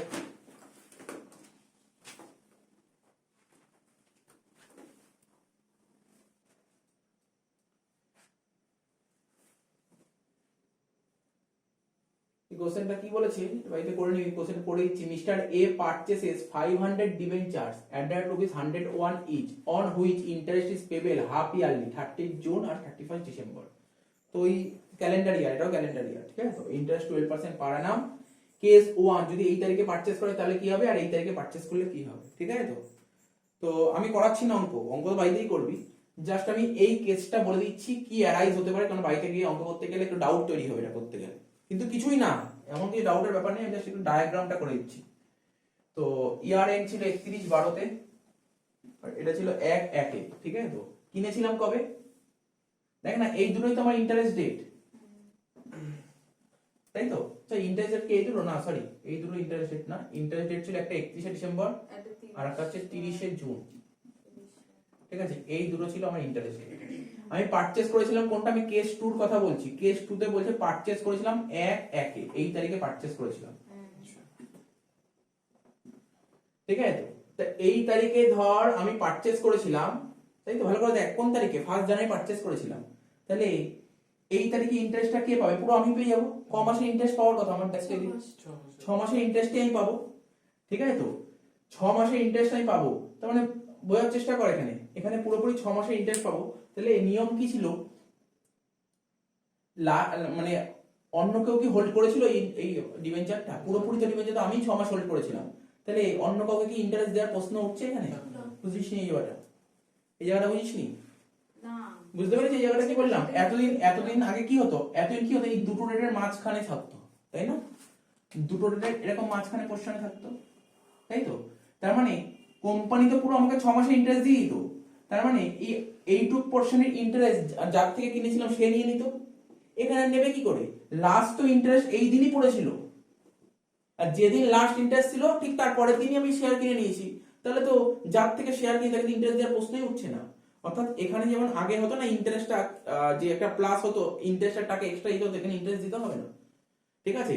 আর একটা কনসেপ্ট যদি বুঝতে অসুবিধা হয়, আমাদের নিয়ম কি, যেই দিন আমার ট্রানজাকশন ডেট তার আগে লাস্ট কবে ইন্টারেস্ট দিয়েছি, যেদিন ট্রানজাকশন ডেট তার আগে লাস্ট কবে ইন্টারেস্ট দিয়েছি, স্যার লাস্ট তো ওই দিনই ইন্টারেস্ট দিয়েছে, তাহলে অ্যাকাউন্ট ইন্টারেস্ট তো কিছুই নেই। এটা বোঝানোর ছিল এই জায়গাটা। অর্থাৎ এখানে যখন পারচেজ প্রাইস করবি, পারচেজ প্রাইস কত করবি, ধর আমি এমনি জাস্ট বলছি 500 ইনটু 101 তো করবি, এই টাকাটা হবে প্লাস ইন্টারেস্ট করতি না, ইন্টারেস্ট হবে 0। বুঝলি কেন 0 হলো, বোঝা গেল? কারণটা বুঝতে হবে, কারণ এরকম অঙ্ক আমি ইচ্ছা করে এটা করলাম, কারণ এরকম অঙ্ক অনেক আজ থাকতেই পারে। অর্থাৎ যেই দিন ইন্টারেস্ট ডেট ছিল সেই দিনই যদি পারচেজ করে তাহলে কি হবে, কোনো অ্যাক্রুড ইন্টারেস্ট হবে না। বুঝলি ব্যাপারটা, মাথায় রাখলো তো? এই দিন আমি ধর এই দিন পারচেজ করছি, ঠিক আছে, আর ইন্টারেস্ট এই দিন পাওয়ার কথা, অর্থাৎ এখানে 6 মাসের ইন্টারেস্ট আমার পাওয়ার কথা, 6 মাসের ইন্টারেস্ট পাবো, কারোর তো ভাগ নেই এখানে। বুঝেছি এটা? বা এই দেখেই বুঝতে অসুবিধা, আবার বলিস, বলে দেবো যাবে।